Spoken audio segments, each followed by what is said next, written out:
Hello, everybody. Welcome to the Pipeline Podcast, episode 153. Today, we are joined once again by a fabulous guest, a wonderful guest, an amazing guest, an Unchained guest.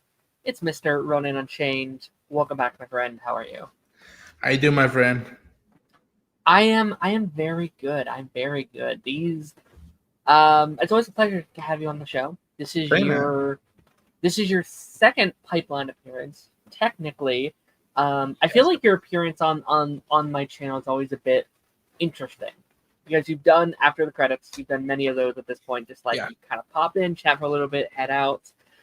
We've done the big chair stream, which like you were kind of my right hand man in that. You kind of jumped in at the very start. You stayed all 3 hours, and to the point, I put that. My favorite clip in our intro that we play at the start of every episode is when that music is playing and you're just like dancing. I was like, that's kind of the vibe I want people to see when they're kind of jumping in here. And then back in June, you did a Pipeline episode, but it was my vacation episode. So it was like, I feel like a lot of the people that would have seen your episode didn't because it was like a pre-recorded, just kind of came out. Right. Which is, again, nothing to do with you, just like the timing of everything. So it's good to have you on a regular episode of the Pipeline.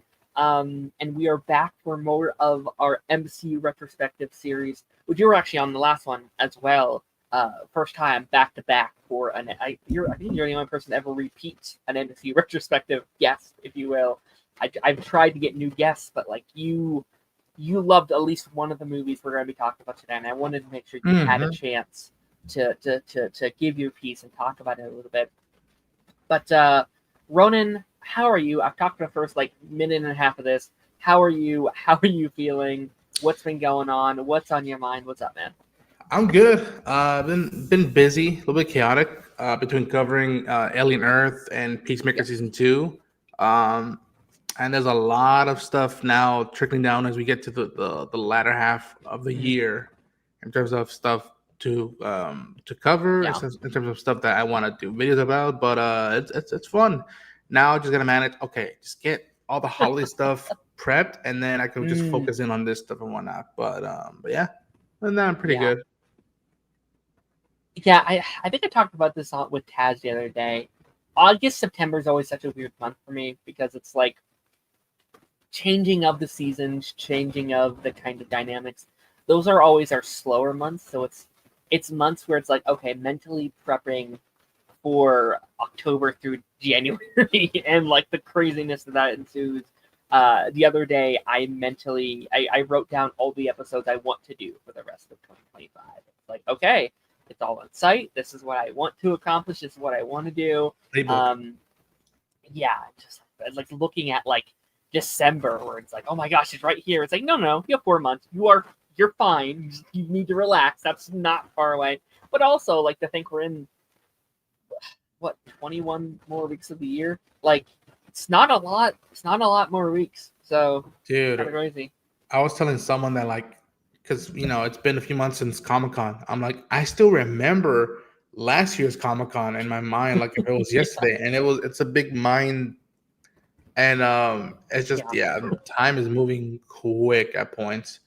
And it's fascinating, the lull of like covering stuff and what's there to talk in terms of pop culture stuff is slow at points, and then it tons of stuff. So I'm like, I figured out that I don't know about you, but I'm like, all right, if there's nothing rushing in the news feed, let's just pull something out that we're in the mood for. And so thankfully, I'm always not just doing only the stuff I cover on my channel, but there's some stuff that I'm like, you know what, I can bring this up in a conversation, just see what happens with that. No, it's been fun doing this little retrospective series because it kind of like it takes me out of like it's all new stuff, all the new things, and it's like these two movies specifically, and we'll talk more once we get there, but like they both really took me back to like various times while watching it, and like what was the mindset then. It was such a simpler time, at least for me personally, as someone who was like in middle school at the time, just being like superheroes, yeah, like it wasn't. Now it's like, oh my gosh, we got to analyze everything and break it all down, and the film industry's done for, and it's like, what does this mean? It's just like, oh no, it's Hulk punched that guy, that was fun. So it's been really fun with that. But let's read some comments here, and then we'll get into our first segment. We have Mr. Jeffrey in the house. Hello, Jeffrey. Jeffrey said, and I have to read this comment. What up, losers, aka nerds, aka party people? Give me the hat emoji. Darren Phil needs to poop emoji in its laugh emoji. Thank you for the chat, Jeffrey. Kershaw. No, just kidding. Jeffrey said, sorry, not Curse Stream. Chair Stream will always be the best stream. That I think is my favorite thing I've done on this channel. I had so much fun. It's maddening, but it was fun. And like I think that, I mean, sure, looking back at it, I'm like, why the fuck did we do that? But like it was an excuse of like, all right, just shooting the shit meanwhile. And that's how it was good, for at least for us. I know some people, it was something to do and it felt like work, but the fun bit about it was like, sure, there was chairs, but we had an excuse as friends to be like, yo, and just mention something outside, like, what are you playing right now? Or what are you listening to? And like, oh, okay, there's a new chair. Cool. So I love that stream. I love that stream. It was so much fun. Like, again, like I understand the frustration from, but again, especially people that are doing this like professionally, where it's like, I had a shoot day, I had to go do this and this, and now I cancel it all to do that. And it's like, okay. But I think just for our friend group, it was so much fun to just like, especially I think just for streaming. Like I think if you're on the outside, it's probably like, what the hell are they doing? But like for people like us, where it's like, okay, that's 15 minutes, we get to talk about what the heck this means. Sometimes that wasn't enough time to then go and be like, all right, let's prepare for whatever the next one. Talk about that for 15 minutes. So it's gonna be interesting. Jeffrey also said this week has been slow. Been reading comics, playing games, too, keeping myself busy until a stream or something pops up. Hell yeah. I hate to read this comment too. Lance says, "Wow, you stole my favorite Latino." I keep saying it on council, and I'll say it again here, and I'll say it on Part Nation. Brilliant. Unrestricted free agent Latino. Papi goes where he wants to go. Mm-hmm. Absolutely. So we're gonna be jumping into our first main segment here, which is called Creative Spotlight. You've done this once before, and I was trying to find some new questions. And if I have repeated any questions from the last time, please let me know. That's fine. You're free to slap me in the face if you would like to. But these two questions, I'm pretty sure I didn't ask you this time. I think last time was more so just like, what's your vibe? What are you doing? And sometimes I like to mix it up between fun questions and more deep questions. First of all, what is your favorite movie of all time? My favorite movie time. Oh my gosh, that one goes back and forth a lot. Like, I'm, man, that's a good question. I don't know. I really go back and forth, and especially when great new movies come out that really do make a huge impact on me. Like, it goes to that. Like, growing up, I would have told you either Raiders of the Lost Ark, the first Indiana Jones movie, or The Iron Giant. Or the first Star Wars. Those would have been my first three like hitters going out. But like now that I'm older now, I don't know. Is Sicario my favorite movie of all time? Is The Shape of Water my favorite movie of all time? I don't know. I can't give you. It varies. It will go. It'll vary on the day. I can give you a top 10 of all time, which right. But even then, that shifts as well. That's what I love. Like I have my core movies of what shaped me to be a cinephile. And then I have another core group of movies that I'm like, this is what really like pushed it beyond just stuff I wanted to watch. It's just there's stuff that I took away from it and stuff that like I've gone on my way to share with people and tell people, go watch this. And who knows, maybe follow this person's career or their path. That's incredible. And then a companion piece I always have is just like favorite TV show of all time. Is that question easier or harder for you? Or are about the same? And they're about the same because, like, again, I look at it now and I go back and forth, and it's funny because it's cut in half between animation or live action. Anime You know, or live action? Yeah. yeah. One day I'll say, oh, you know what, Cowboy Bebop or Justice League Unlimited is my favorite show of all time. But then others I'd be like, you know what, no, MASH or House or The Twilight Zone is my favorite show of all time. Like, Yeah. it varies, or something as most recent as Chernobyl or 1883. Like, it varies. It's specifically now. If you would have asked me like a decade ago, I probably a bit easier. But like, especially now with how TV has grown and become stronger and stronger, Yeah. it's just as tough as film. Mm-hmm. Yeah, and like since doing this, and I don't know how if you would agree or not, I find my connection to TV is also much more fascinating now. Because now I have like association with TV. Me and you both love that like water cooler talk. And I think that really like highlights my favorite shows of all time, where it's like a lot of the shows I grew up watching as a teen, like those will always be my favorite. But what's skyrocketed to the very top has been a show like X-Men '97, where it's like, oh, I got to talk about that for 8 weeks, or what is it, 9 weeks straight with my friends, theorizing for like hours on end.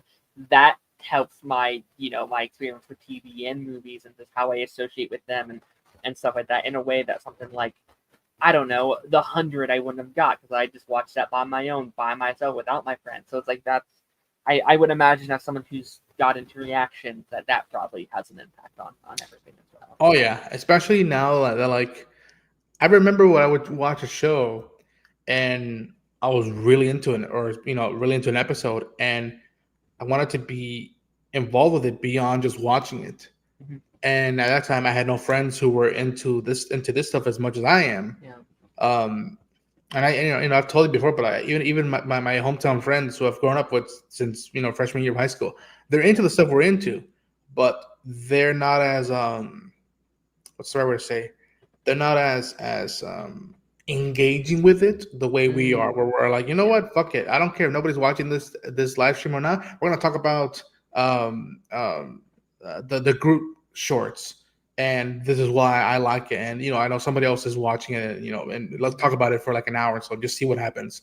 And that's almost been the most beneficial thing about doing TV now, just as much as doing movies. Thing is, at times I feel like nowadays with movies, it's a big swing and dick contest, and with TV, it's fascinating because you're both individuals or individuals of any amount you carry with have different perspectives, and some might align more than others. And yet, what does that say about that particular group and that individual? Why they feel different about it? And I love that TV offers that now. It's I've always heard the stories, and I wish I had that more with comics. But I heard that with people who would go to the comic shops, and they would have their little posse or their group that each one will be around the spinner rack, and someone would be reading Image, someone would be reading Marvel, someone would be reading DC, and they all read the comics and they shoot the shit later on, and be like, why does it do this? What I would have done this, I would have done this, and again, that's one of the pure joys of doing this now. It's just like, of it, yeah. And it gives me an excuse that, like, if I ever have to step back and either take some time to myself or do stuff or not, that I have a library of hours of watching how I was in that time period of my life, how I was with my friends, into, what was I into, and it just like it's a cool piece of like evidence that is there for me to both see and hear.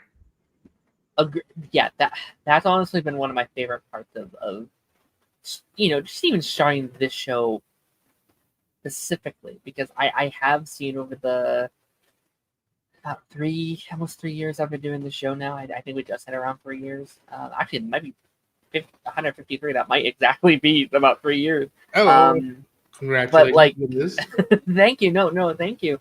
But like, it is really interesting, kind of having almost like a diary of what you look like, how you thought, what was your thought process, what were you going through, what was your mindset, and like I can go back to like just a year ago and be like, what was I thinking? That was such a terrible take. You dummy. but I think that is kind of part of the journey a little bit, is like watching yourself grow and evolve and change and morph and like I don't know how you feel, but like I think every time you do something like this, you get a little bit better, you improve just a little bit, and I think that's something really cool to kind of be able Oh to yeah, like physically see. yeah. Like again, there's some takes I have in my channel that I'm like, yeah, I haven't thought about that movie as much as I did that day that I talked about it. And sometimes I've done reactions to trailers of shows I was into, and I never got into them. It's fascinating. Like, huh, what happened between that? Because you were so into the trailer, which I can talk about trailers for a whole another series of podcasts, because how much I think trailers are a piece of art, in my opinion, and Agreed. why I never got into it or why I fell off a show, and that's another dynamic to think about. And yeah, I look at it now, and it's like just growth. I mean, I see the fire up my ass in those early videos of like how I was just like, all right, I'm doing YouTube, and all right, let's do it. But either like right now, either my camera wasn't working well, my mic was off, the audio was doing, so it's a learning curve to see you can get better with stuff and whatnot. And it's cool to see that growth, or see where you were for a while, you yourself either felt stale or there was no improvement, and just why, and where you're comfortable with being in that place for that amount of time. Yeah. No, agreed. It's very cool. Let me just ask you. This is a question I thought was kind of interesting. I thought, like, you said a couple weeks, or sorry, last time that you were on the show, how you kind of feel like you're part of like several different decades, even if you're mentally in this one, where it's like, well, I take bits of this and this and this and this. If you could choose any decade to live in, which would it be and why? Oh man, that's a good one. I don't know. Hey Tony, I really don't know, man. Like, I look at it now, and I look at the comics or the books I read. I think aesthetically, I love the 50s and 60s. I love Yeah. that type of style. I like the type of music that was occurring in that time. But it comes to the fault, like, you know what, as a society, we weren't that good. Not that we're saying No. that we're good now, but like it was just like, wow, we were really in the shit back then. Um, I really don't know. There's stuff I love about the 50s and Yeah. 60s. The cinema of the 70s is something unique. The 80s was something that, like, imaginations were just pouring out to that era, and how kids were growing up in that era. The 90s felt like a very, I look at it now as well, and I'm like, the 90s was very much like 90s feels fun. Yeah. feels fun, and it feels like you finally left high school and it's your first year at college, and you're gonna get drunk, you're gonna either drop Yeah. out, or you're gonna change your major, or your stuff and whatnot. And I look at it now, all I'll tell you is this: regardless of which era I'm at right, I would to be live in. I just wish I was 10 years younger, and I still kept the knowledge and experience I You had. have now. Yeah, Yeah. that's the one thing I wish now, that like I'm like, I wish I had just turned 20, but know and experience everything I've done up thus far, because I'm like, okay, now I know what to do and what to not do and all that stuff. Yeah. Yeah. I think, like, let's just pretend the world isn't problematic. We could be like, all right, let's get rid of the racism and the homophobia and the sexism. Like, let's go to a time where that doesn't affect anything. I think 90s would be a lot of fun. As someone who did 90s? get to go through the 90s, and maybe that's just the pop cultureization of it all, right? I look at just TV shows and stuff I've seen and be like, oh, that looks fun, but also that's like formulated to look like that and feel like that, and it's made by people who love the 90s as well. Like, would I also love the 90s? If, like, I think that'd be fascinating. 80s also, but also via television. It's like, well, I'd like to. I think even what I think. So like, I'm a 2002. So like, I would like to chill in the 2010 era, because I feel like all my friends, like a lot of my friends, are slightly older, and they got to experience the prime of 2010, like 2002 through like 2010, and like I was there, but like I wasn't experiencing that stuff. I wasn't in the pulp culture. I wasn't doing all this stuff. And so many of the movies and TV shows we talk about, it's like, well, I didn't experience a lot of it because I just wasn't quite there yet. So I think that'd be fun. Like, let me go see, Spider-Man 2 in theaters. Let me go see, like all these, incredible movies and TV shows and memes and videos that were coming out back then that kind of shaped a lot of my generation. Yeah, the dawn of the MCU, or yeah, you see where Scorsese, where Tarantino, where Fincher were at that time. Yeah. Hell, where how different we were with our connection with social media, with the internet. I also think about that as well. I'm like, I look at it now, and especially the movies we're going to talk about later on. This was the very I think it was 2015, 2016 when like the internet went up to 11, and someone poured the whiskey and the cigars in the internet, and they're like, have at it. Like it feels like that era. Like it's very interesting. I'm excited to talk about the movies as well. I'm excited to dive into those. Jeffrey said I picked the 90s because he grew up in the back of the 90s. Fair enough. Yeah, no, like 90s feels. I grew up on a lot of I've also grown up on a lot of older stuff. Like I was always, just in terms of the entertainment I was viewing. Also, because I've lived with my grandma most of my life, so I was growing up, I was watching the Andy Griffin Show and Dennis the Menace and Father Knows Best and Happy Days.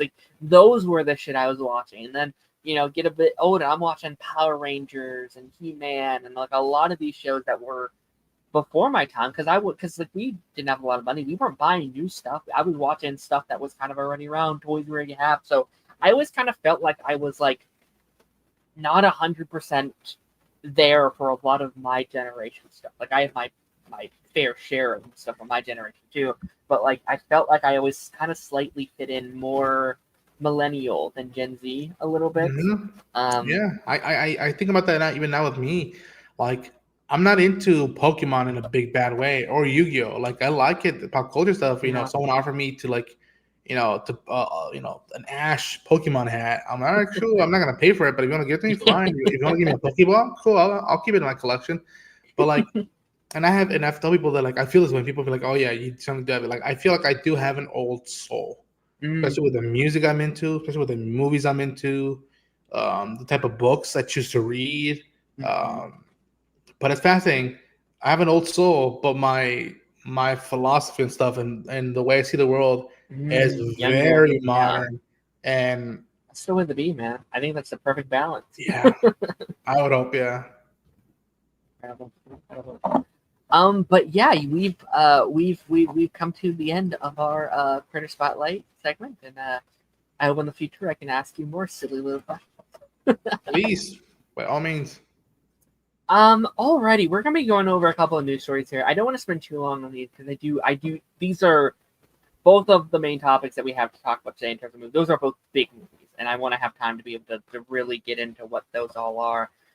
There's a couple of news stories this week. It was a slower news week, to be fair. There wasn't a lot going around. There was a couple of things said, a couple of things came out.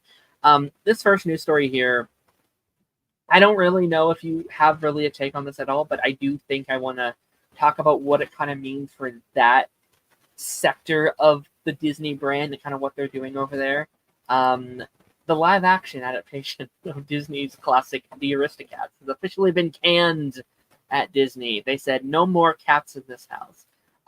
So obviously Disney live action reboots, they're big. They make a lot of money most of the time.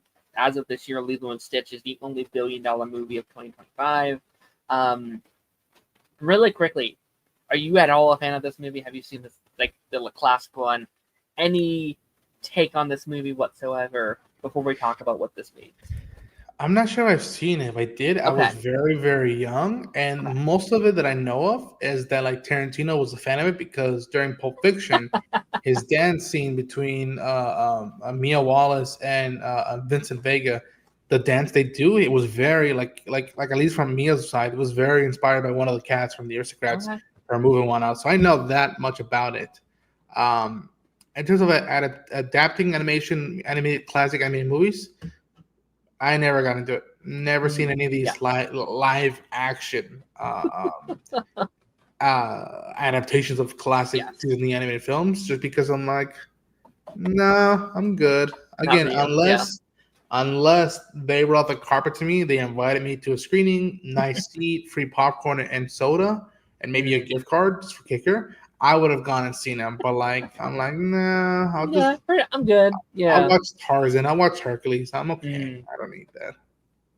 Yeah. I have a very complicated relationship with these live action movies. I don't always love them. But I do sometimes think they sometimes get a little bit too much hate. Sometimes I think people are like so red eyes with it. Like they're all the devil, they're all the evil. I'm like, no, well, just hold on a minute. Let's see them out. And there's some I've really enjoyed. There's been some I definitely haven't enjoyed. And my take has always been like, all right, moderation. Let's just relax in how many we're doing. And I think this year's probably I feel like for the like analysts at Disney that are tracking what's doing well and what's not, it's probably a weird year for numbers for these live action reboots because you on one side had Lilo and Stitch, which made a lot of money, highest grossing movie of this year. Then you also have Snow White, which lost studio money. So I bet that's very conflicting as a like brand managers being like, wait, should we keep doing them or should we not keep doing them? And I probably think their answer is, well, now we have to choose what we're adapting carefully. Maybe the modern audience doesn't know about Snow White, but they know about Lilo and Stitch. And I wonder if that is telling them less older stuff, more newer stuff. Which is funny because I would prefer it to be the other way around. Like, ideally, you would want them to adapt the older stuff first. That's kind of the point of a reboot, is to reintroduce something to a newer audience. That being said, I'm not mad about this one. I think Aristocats is it's a fine movie. It's fun. I don't. There's not a lot of room for adaptation, though, in my opinion. It is like I see this announcement and I think, oh, it's just going to be the same movie again. I can see a movie like a Tarzan or a Hercules or even a Snow White that happened this year, and I think even Lilo and Stitch, and I think, oh, you can change things. You can do something new. You can add your own spin to it. You can do something fresh and original, which is what I like when these movies do. I like when you can take a piece of art and be like, okay, if we're adapting this into live action, what are we doing? What are we doing fresh? Why are we doing this in the first place?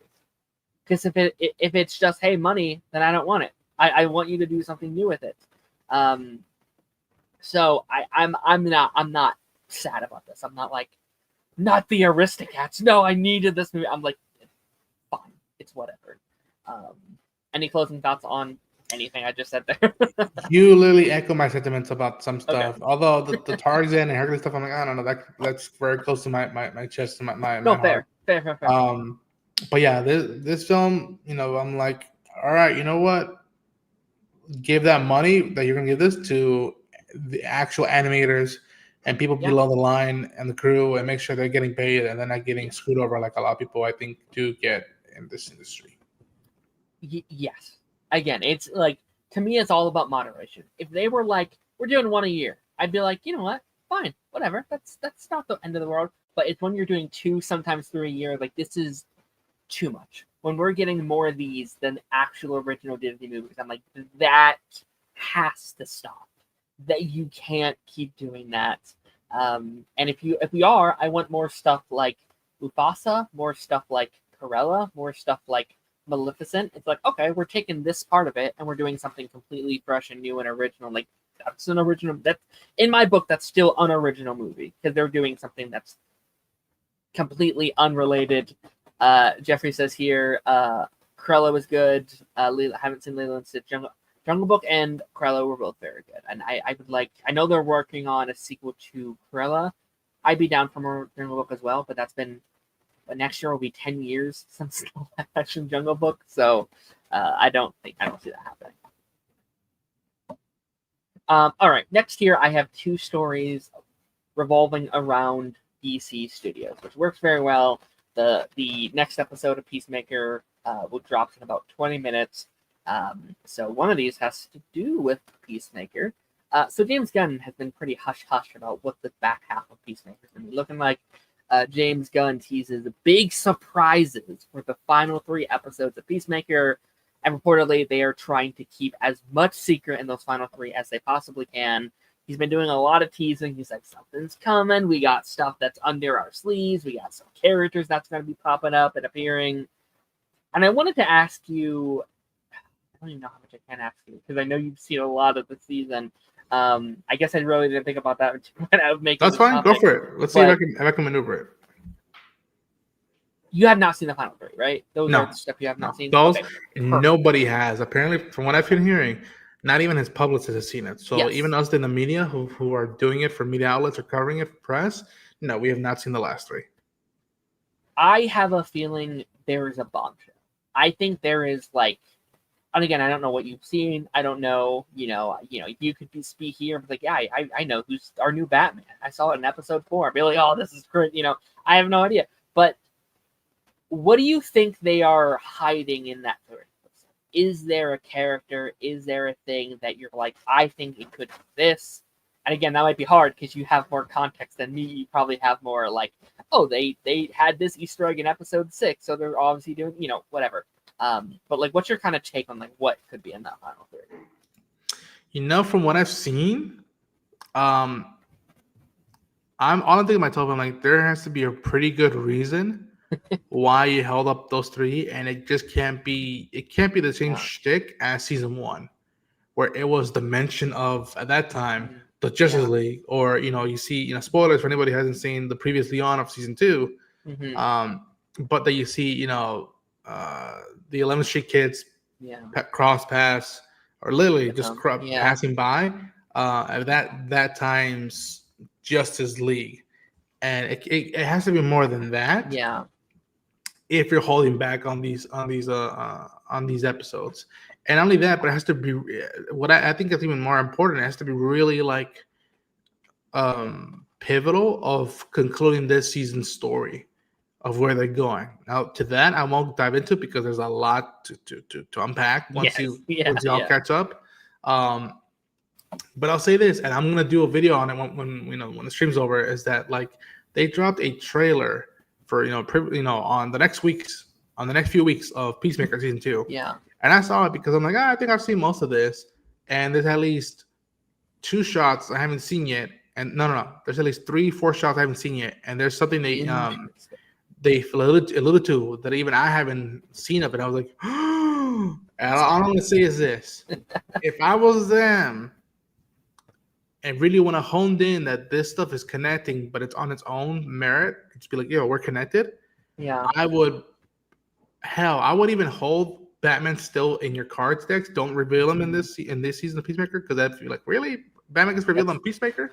It's really early show. Yeah. What I would do is either you bring in David in the suit, or you bring in the Creature Commandos in live action, and be like, okay, this is happening. Why not? Or if you really want to go deep into it, whatever of the previous projects that James worked on in DC, if any elements left, you bring them on and see if they're actually part of the DCU or not. But again, you make sure that you stick the landing with the story. Because it's all about the story and these characters and what they're going through. Yeah. And you make the icing on the cake, which should be eye protein, not eye candy, of the universe. Be like, okay. Just add it a little bit. You don't want to be cameo for sake of cameo. Yeah. I do think David, I've said for a while, he keeps saying, oh, there's characters from Superman in here. He even made that post after Superman came out. It's there's you'll see David points to it sooner than you think. And I was like, oh, he's not there. So I was like, dude, out of Superman or Batman, it's fitting that Superman would appear in Peacemaker, because, and I told to Akasan last night that I'm like, I think Clark would be more forgiving of Chris than Bruce Wayne would be forgiving of Christopher Smith. Yeah. What the fuck? This guy calls himself Peacemaker, and he's holding a gun the whole time. When so I think that's be more fitting, and yeah. I do think there will be one. I think there will be a casting reveal in this season of Peacemaker. That is my theory. I think there is going to be one character that we did not either not know was in this universe, or we didn't know was casted yet, that appears. which I think people are going to be like, "Yo, what the hell? What are we doing here? This is insane." I don't think it's Batman. I think Batman Wonder Woman's aiming too high. But I've even pitched out I don't think this is happening, but maybe maybe we get a Flash actor on screen or something. We're like, what the hell? This is crazy. So a while back, I think this was right before Comic-Con, James had talked to Eric.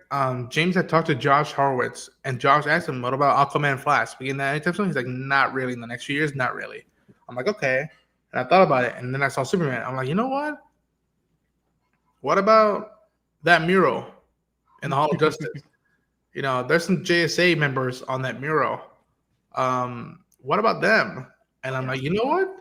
And I know the Jake, if he's watching this, I know he'll get a kick. But if Wildcat, or for my sake, if the Sandman, the OG Sandman, if they show up for some odd reason, I'm not gonna be unhappy. I'm gonna be like, "Ooh, that is a deep cut," and I wonder what that means in this universe, because, as we know, the DCU is old.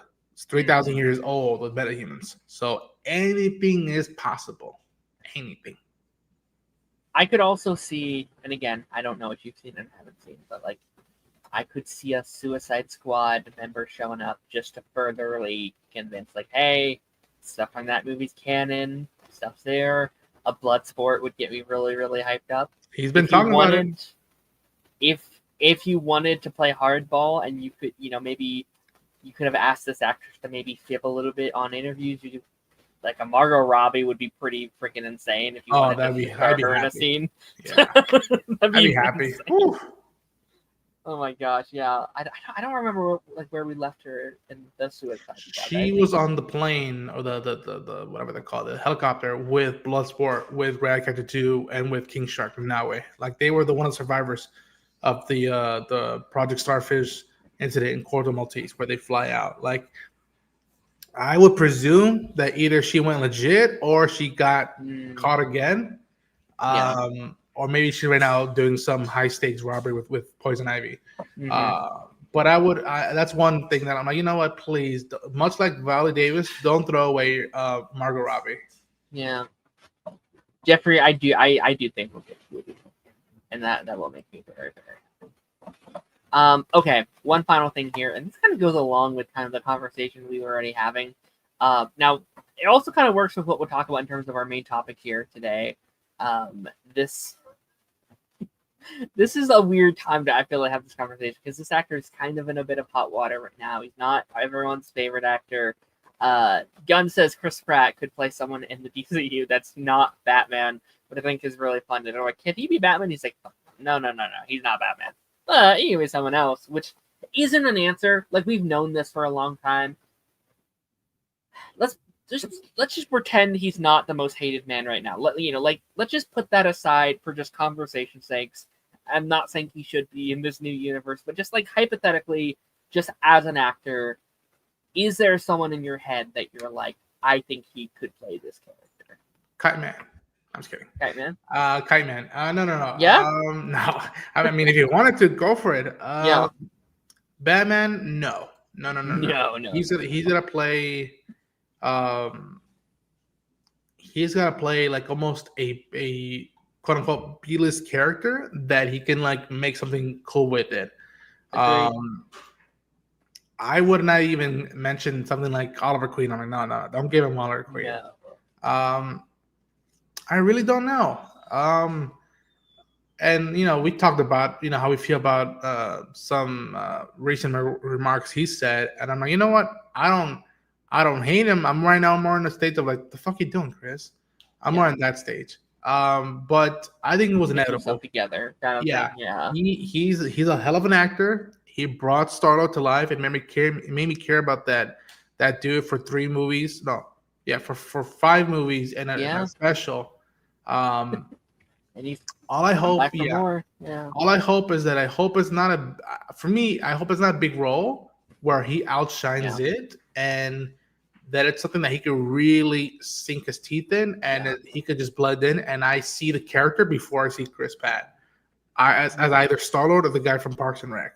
Make me see the character. That's what I hope. If you get big names, do that. make me see the character. Don't make me see the big name. Agreed. Yeah, like I think the main fan cast I've been seeing for people was like Booster Gold, and I was like, that's just Star-Lord again. That is like a couple jumps away from just being Star-Lord, and like he does that great, and like it wouldn't be the end of the world, but also I think you need to challenge Chris as an actor. I do think if you're watching Jurassic World or Mario or Garfield, it is kind of just the silly loser character, kind of a bunch. And I like that silly loser character most of the time. But I agree. Let him play something a little like you already mentioned Kite Man. Like that is kind of also that's kind of the silly loser character as well. So it's like give him like I don't know King Shark. I don't not King Shark. Someone like I don't know. Someone he can really like dig his teeth into and do something new. I can't even think of someone right now that I'm like, oh, it should be him. I would have to go through the old who's DC comics or books to see one up, but like I don't want it to be a main character per se, in my opinion. Like you know what? And it's different because we already have a vigilante, but the vigilante from the animated series of Justice League, the cowboy who has the thing covered, I'm like, you know what? I could see Chris doing something with that. You know what? Maybe even then, I don't know I don't know if he could do it, but like someone like Jonah Hex, maybe. What's another person? I also don't want to typecast him as well with stuff like. Yeah. I don't know. I have to really look into it. I would have to really look into it. I think it is possible. I think it is possible he can nail said character, but I have to look into it. I also don't know if I'd ever want him like the lead of a movie or show. Like again, I like Chris Pratt, but I kind of like I don't know, maybe a supporting character in someone else's story, or like even if probably a waste, but like even if it's just kind of a side little cameo or something where he's like some silly little metahuman off in the corner just doing shit or something. If you can do supporting and lead, that means you got range in my books. Yeah. Chris Pratt is Condiment King. You know what? Okay, hell yeah. For it. You know what? If he can make me care about that damn character more than just the meme parts I bring in when I think about that character, go for it. Yeah, let me cry over Condiment King. That would be insane if they give him this like really deep emotional backstory where like, well, he's the best DCU character. It's just fascinating now because I look at it and we'll talk about it, but like when I think of like the Guardians cast, I rather I want to see Karen Gillan or Paul Clemente in a leading like role or something like that. Like I would want to see them brought up to the forefront. Yeah, we'll see. Do something with Karen. I would love. I love what she ended up doing later on with Nebula. Woo, so good. Which we can talk about her in a second as well. Yeah. I know it's weird because I don't want to just do it because she has the red hair, but I actually do legitimately think she would be fantastic. I think she would knock that out because she doesn't typically like do the villain. Like she's not like a villain actress typically. She's like the fun little quirky character. And I think if you can add that like nuance of someone who isn't necessarily fully a villain, like she is someone that like wants to do the right thing, wants to. She is a villain to our character, but not the way she sees it. Like I think she could actually add a lot of nuance to that. Not just to cast someone with red hair as a red-haired character. Like she can do a lot in this universe, but I think she could do that. Yeah, like I look at it now and I'm like, you know what? I'm still championing for Tiffany Smith to play Zatanna, but if she wasn't playing Zatanna, I could see Palm as Zatanna. I could see Palm as I would want them to bring back Karen Fukuhara as Katana, but I could see Palm as Katana. Well, there's so much potential with that, and again, it has to be organic and nothing standing out too much. That's the best balance of that. Agreed. Okay, with that being said, we're going to be hopping into kind of the main meat and potatoes of today's episode. Forgot to put the little logo on for the headline. So sorry.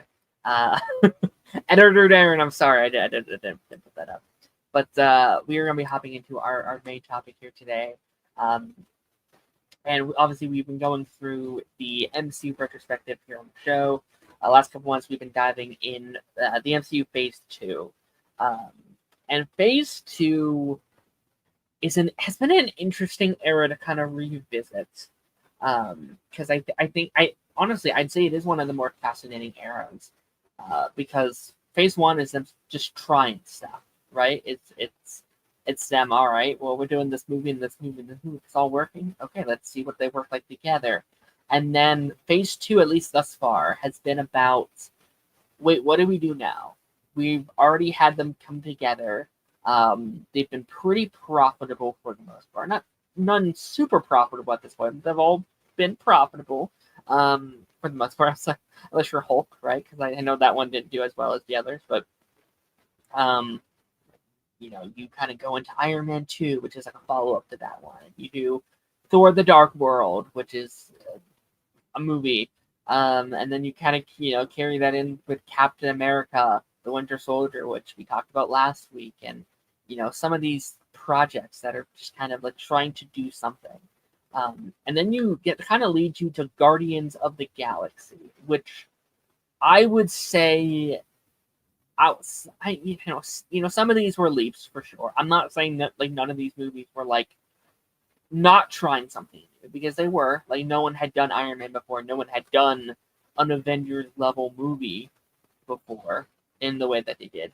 But Guardians of the Galaxy, I think, was the first time they were really going out of the main bubble of storytelling. They were like, okay, we have our team, we're building to that, and now we are trying something totally different with this universe and with this director and with the style.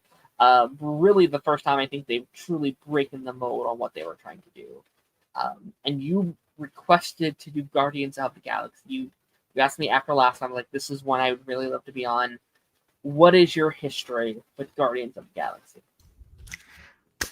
I've been dying for you to ask me that question. Guardians of the Galaxy, 2014, directed by James Gunn, written by James Gunn and Nicole Perman, is my favorite MCU movie. And it's one of my favorite movies of all time. And it's, in my opinion, it's one of the best movies of the 21st century, in my opinion. I grew up a fan of Marvel and superheroes and whatnot. I didn't read every comic book, but I grew up with most of the animated stuff. And like I'll tell you, 2013 or 2014, when the first trailers hit, I don't know who the hell the Guardians were. All I remember is seeing a relative show me a concept art they had put out. Yeah. And I'm like, is that a raccoon and a tree? And okay, that's cool. That dude with the mask is cool. And that green girl, she looks like a badass. I'm like, all right, I'll check this out. And then you watch the teasers trailer. I'm like, all right, we'll check this out. This looks fun. Darren, I don't know how you feel about this, but I feel like people might call me sacrilegious for this, but like, not in the same one-to-one comparison, but in some fashion style way, Guardians of the Galaxy 2014 was almost like the modern Star Wars, where almost nobody knew what this was. Yeah, I had heard people thought that this was going to be the first flop for Marvel Studios, and this was just diamond in the ruddle and lightning in the bottle, and it was like, holy hell, what is this? And like, I mean, I look at it now and I'm like, you didn't have to be a fan of the comics to get into it. And if you're a fan of the comics, it was different, but there was plenty of homages to the characters, and they got a hell of a lineup of really great characters, really great actors that became superstars like that. Yeah. No, it's. I think I'm trying to go back and forth. It's either I'm almost positive that this was my first MCU movie I ever saw. I'm pretty sure this was my first. Hell of a start. I remember, like, back in the day, not back in the day, but like I remember I would go every once in a while, go to like a family video, which I'm not sure how local of a thing that is, but it's basically like your Blockbuster. It's the same general lot. You go in, get a movie, maybe a popcorn, you go back and then you have to bring it back a couple days later. I don't know why. Out of every movie in the store, I wasn't watching these movies. I didn't know what it was. I just saw that one. I was like, you know what? Let's watch Guardians of the Galaxy. All right, this could be good. And just being so like enamored with the vibe and the aesthetic and the feeling in these characters, and just very instantly, just like this feels like something that I adore. This feels like something that I can really get into. It just kind of clicking with me very instantly. And like this, and we'll get into it more. But like, I said this on my Discord last night, my personal Discord, and I said I think this might be one of the most influential comic book movies of all time. Because not only did it do something very different for Marvel, it obviously launched the trilogy of Guardians movies, which is now one of the most beloved comic book trilogies of all time.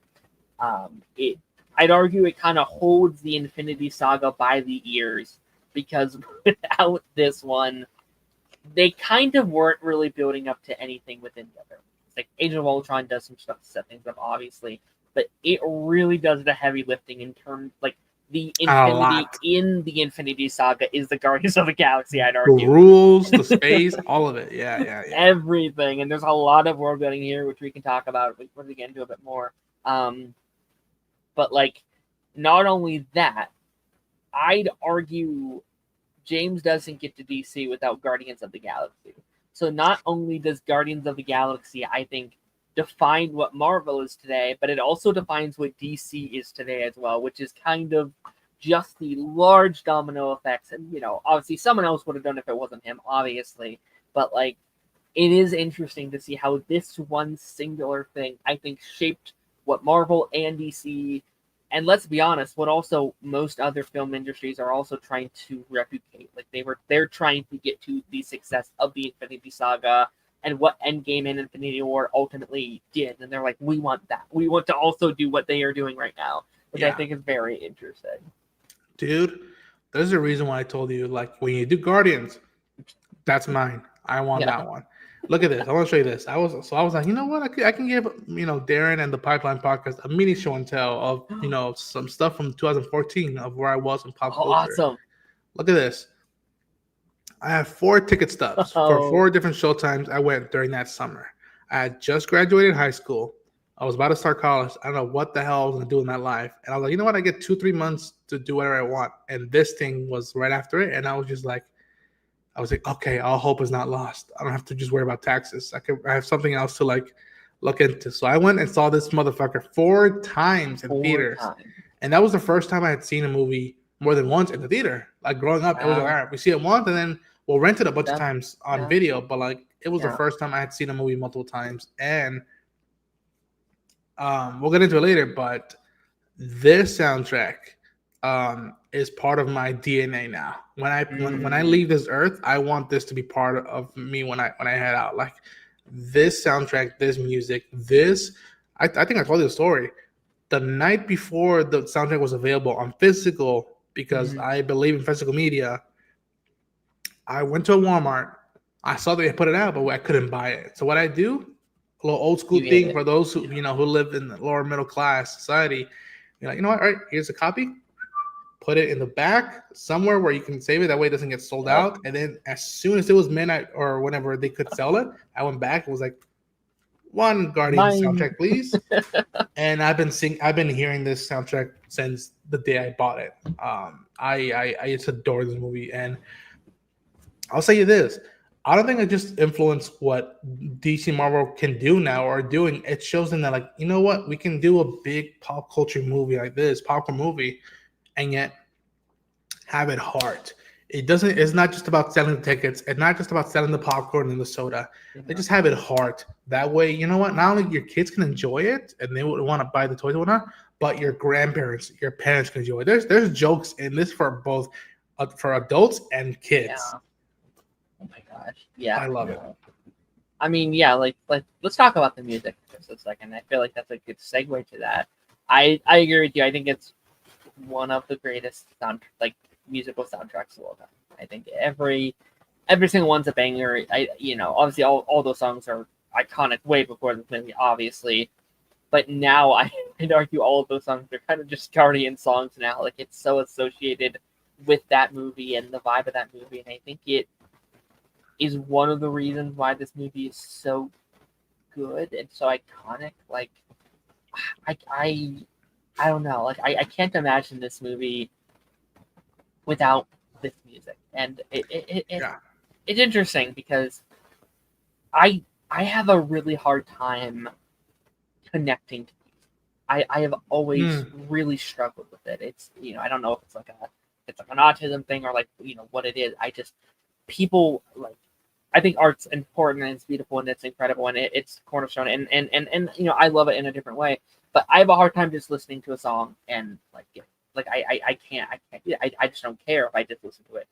I associate music through media. I need media to tell me why it's good and important and beautiful, which is why so many of my favorite songs and music is like I'm at work, I'm listening to music I listen to in movies because that's how I associate with it, that's how I connect with it, and a movie like this truly does like show the power of that and like what and how I can connect with it. And so I think when a movie can have a good soundtrack like this, I appreciate it so unbelievably much. It's like, oh, now I can appreciate these songs I probably never would have originally because I struggle with something like that. But it is a part of the art. It's a part of the what's the word I want to use? It's part The of its cinematic experience. It's the experience of like enjoying something and taking away something out of it. I think. Like, no, yeah, it is. and not only shout out to the soundtrack, but also the score. Tyler Bates' score. I love James and all this stuff, but I think this is his best score that he's gotten out of a movie. And it just goes hand in hand with the soundtrack, in my opinion. Agreed. Yeah, no, and I think it's interesting. I was thinking about this the other day. Like almost every one of James's protagonists, I guess outside of Bloodsport, because I guess Bloodsport doesn't have much to do with it, but I think like Peacemaker, Star-Lord, and Superman all associate with music differently, and they all, they all mean something different to him. And I don't know how much of that was on purpose and how much of it was like, well, that's just James Gunn. Like, he associates with music, so his characters do too. But they make it a language of the movie, and it's a part of Star-Lord's character and like who he is, and the association with the music. There's a fantastic scene when he's like he has to go back into the prison because he has to get that, and people are like, Yeah. "You fucking moron! Like what are you doing?" And like You're even us as an audience, yeah, no. It's just like, dude, what do you do? It's like it's the only thing he has. It's the one thing he has. that's how the movie starts. The movie starts Yeah. with music, and then it cuts to whatever it says, and then the first shot is the kid's hands holding a tape player, like Yeah. cassette player. Oh, Which is like, I'd argue probably one of the more like saddest MCU openings to a movie. I'd argue. any movie, dude, like that movie, like the way this movie starts, Yeah. it's already it's heart on the table, man. Yeah. The heart is on the table already, and it's not just ping pang boom and just like shiny VFX, which I love the VFX, but I was just like, I love that, like before the fanfare, before the Marvel logo, it's just a scene about people, and then oh, by the way, these people just happen to exist in Marvel Studios.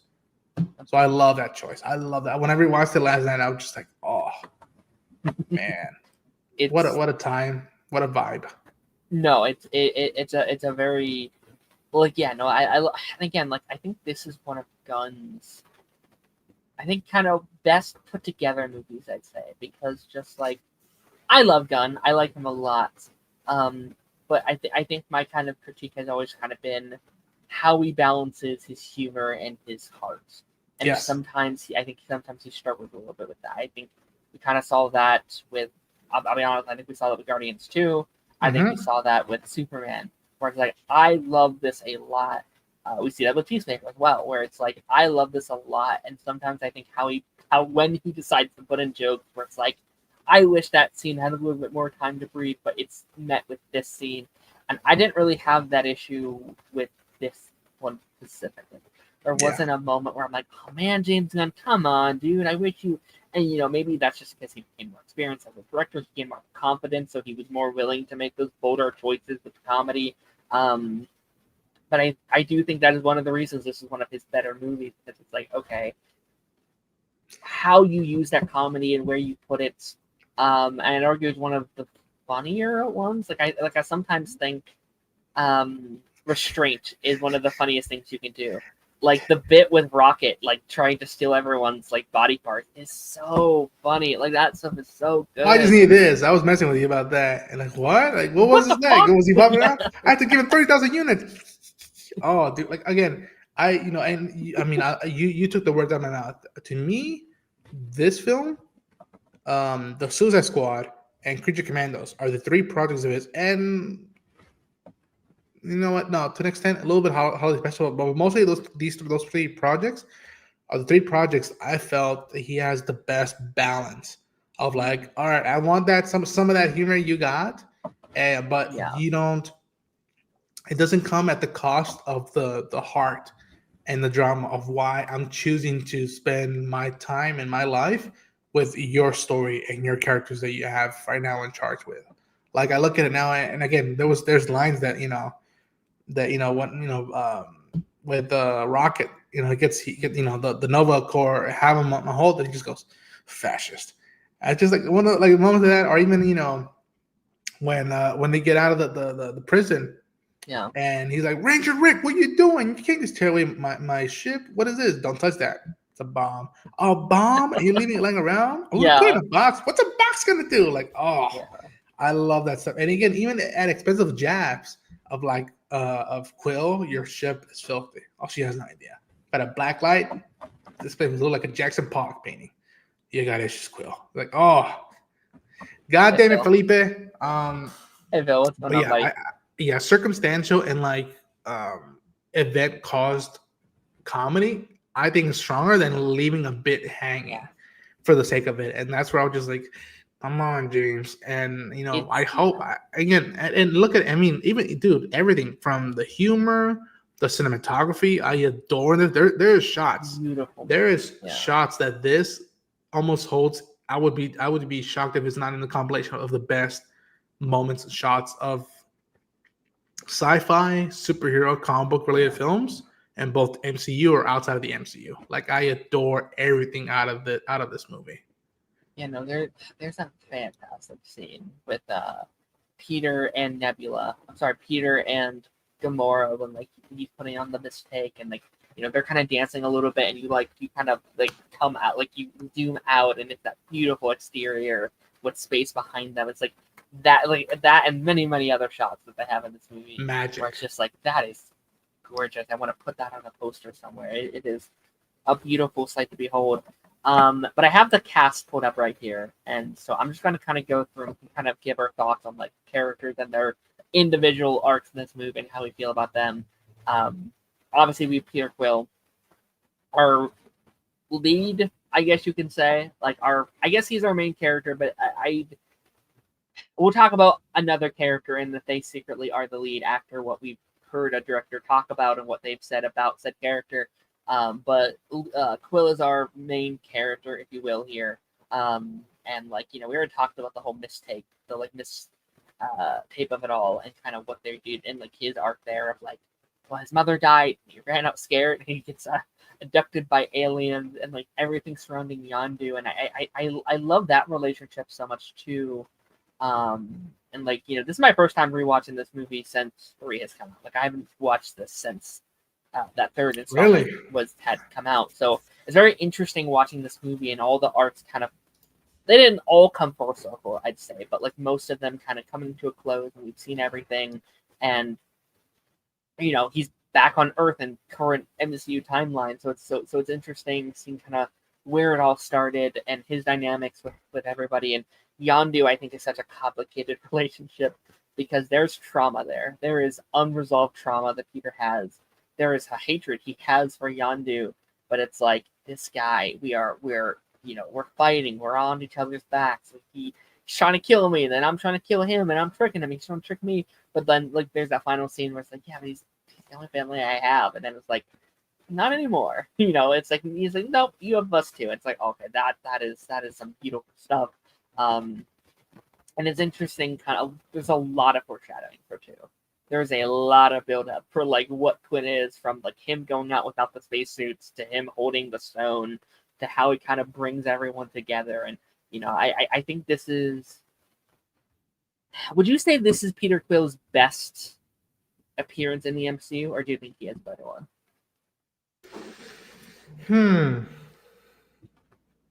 I think so. I think this and Infinity War. And when I mean best, I mean like both the character and Chris are giving us stuff that like is realistic, and I can see even Infinity War. People always make fun of like the stupid decisions he made. I'm like, yes, that was a dumb reaction, but it's realistic. Yeah, love. That is love and heartbreak of a dude freaking out over what has happened to someone he cared about. Yeah. Those are my two favorite performances of Chris Pratt as Star-Lord. Yeah, I think I agree. I think this is my favorite kind of journey for him, just like letting people in. And I think like, I think he really struggles just kind of letting down that guard. And that could be said for almost every character in this movie as well, I guess. But like, well, it really like goes down. Like, and I think he really starts caring for the people. Like once he starts connecting with Gamora, and then she accuses him of his pelvic sorcery, and then he sees the guys duking it out, and I love that scene, like because he's just hold it for one night in your ridge, and he says that is exactly why none of you have friends. Yeah. 5 seconds after you meet someone, you're already trying to kill them, and I was like, that's not who he is and whatnot, and that's why like he left Yondu.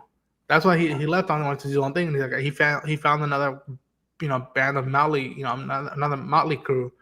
And it's like, guys, just try not to kill each other, and we'll be fine and whatnot. And he keeps telling them in the beginning, hey, if you want to work together, you got to trust me a little bit. And like, I trust you with this and this. And it's all about trust and connecting. And you see how it's played out even after they meet the Collector and what his mindset where he's at. And then what he chooses to do for Gamora and all this stuff. And again, I love that almost every moment with these characters feels earned.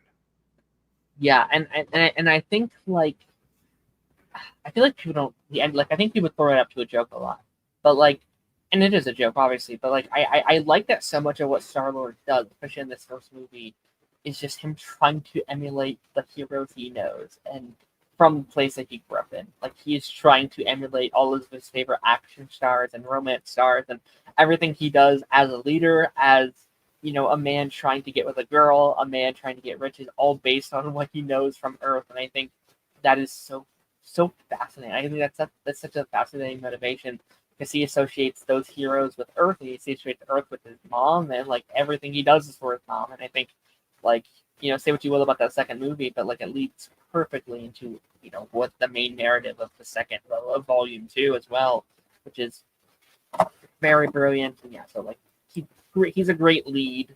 You have Groot, which Groot's a weird character to talk about. There's not a lot to fully dive in, but I think they do a good job.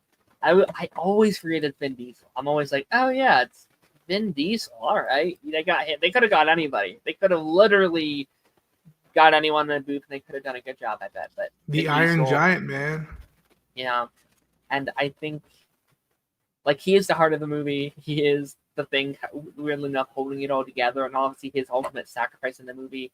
I keep forgetting. Are Groot. One-off character. Technically, this singular character is a one-off character. He never comes back in the MCU, which is interesting because going forward, it's Baby Groot or Teenage Groot. It is a different character. They are two completely separate characters. It's not like, because like that was going around for a while. People just thought, oh, he like reincarnated into and he has to regrow and he'll be himself again. It's like no, that's his son. That is someone different, which is crazy to think about. But his sacrifice is great. It's the thing that I think really brings the whole movie together. It's a great scene. We have Rocket Raccoon, which being able to rewatch this movie and you kind of look at it from the POV of what James was talking about. It's like secretly, it's always like this trilogy. It's always been Rocket Raccoon as the main character, and you rewatch it with that POV, and you're like, yeah. Kind of. Like, he is kind of... I know I said Groot was the main character, thing holding it all together, but I do think Rocket's the heart of the movie. And he's really the thing that keeps it all going. And as soon as he has these people in the South, he's already like, no, these are our people. You stay away. This is our group. Like, this here's our booty. Yeah, it's like, he claims them so instantly. There's a scene I think got a little emotional while watching it, where like twins or he's going to go out to check her. He's like, "What are you doing? Stop it! Stop it! Stop it!" Like he's already so protective of that, and that stuff I think hits so much harder when you know what he's had to go through, and he's seen family go. He's seen his family get taken away from him, and I think he's just grasping at literally anything he could find. You could see even almost his early leadership stuff when he was telling them the plan of how to escape, and Quill's like, it's too far away. How do you my plan requires a freaking Quantum battery, so figure it out. Can I get back to it? Thanks. I adore it, and again, to me, again, we got the tease of his back of what he probably went through. It was when the scene when he's drunk, and much like drunk people, he lets out how he feels about stuff. And I'm like, wow. I'm just like, I didn't ask to be, created over and over again. And again, I look, even when he chases Quill, it's not just for the money, but he tells Quill, you can't do anything other for her, And I think even, again, it's a subtle, but like seeing Quill behave that way, I think also shapes a little bit of Rocket of why he's willing to help and whatnot. And, I know they're our only friends, but they're stupid. We can't go back for them. And it's like, no, we got to go back for them. We have to. He starts taking the dirt and shit. And like, it's that non-denial of like, fuck, I care for these folks, but I don't want the responsibility, which again, I look at the dynamic between all our friendships and all our relatives. It's the gift and curse of caring for folks that like they will lighten up your life, but then when someone either when they piss you off or when they go away, it hurts the most. And I love that. Take care, Jeffrey. Enjoy it. I that drunk scene is in my top 10 scene of the MCU. But like, she called me a creature, he called me a vermin. It's like, oh my, like Bradley Cooper, I don't think will ever get nearly as much love as he should as his performance in Rocket Raccoon. I think it's one of the best performances in the MCU, and it gets looked over upon because it's just a voiceover role. It's like, no, he did mocap and he acts the fuck out of that role. He kills it, and seeing kind of where we start with him and where we go, and you're right, we're already seeing those like leadership roles kind of sprinkle in there for seeing where he started and like what he had to do and how he kind of brings it all together. I love the scene. Like it's it's a joke scene, but also it's very heartfelt when like they're going to rescue Quinn and Gamora. He's like, you have 15 seconds to come out here, or we're gonna blow the whole thing up. And it's a funny scene, but also he doesn't give a fuck. He has my family. I'm getting them the fuck back. And again, like once you see what he's gone through, he knows what it means to lose someone, and like he knows how easily someone can just go. And like he's seen a plan, like they had a plan, we're going to do this, and it's done. It gets taken away from him. So I love that as well. It's like I don't care. I was going to get you back no matter what, even if I had to kill you to get you back. And it doesn't sacrifice his personality. Or like he'll get drunk and he'll tell Drax, even though they're gonna fight in a few minutes, I'm like, that's the first thing you ever said that isn't batshit crazy and like. Blah, blah, blah. We're all very fascinated, but we like to get paid. And like, I love that there's that balance of like, you don't use your personality, but you still have your heart. And again, especially now we've seen all 3 movies and that's special. It's fascinating to see this movie through the lens now because you're like, oh, I care for that damn raccoon. But now you're like, oh my God, that dude is probably one of the most important characters in the history of the MCU and in the history of modern fiction. Like, oh my gosh. And this was one of the first few times that I got excited. I'm like, you know what? You don't have to rely on the A-listers. You don't have to rely on the usual suspects. And I feel that way now when, again, someone just left to go watch Peacemaker. There's a Peacemaker TV show. I don't think we get to that Peacemaker TV show if we don't care about that damn that damn raccoon or that damn tree. Nope. No, like that was the whole thing for the Hollywood. If it's a big name, we might get some money, but if not, just me a turd. It's like no. Just make sure we care about that thing that isn't popular, and we will show up. Okay. Yeah. No, I fully agree.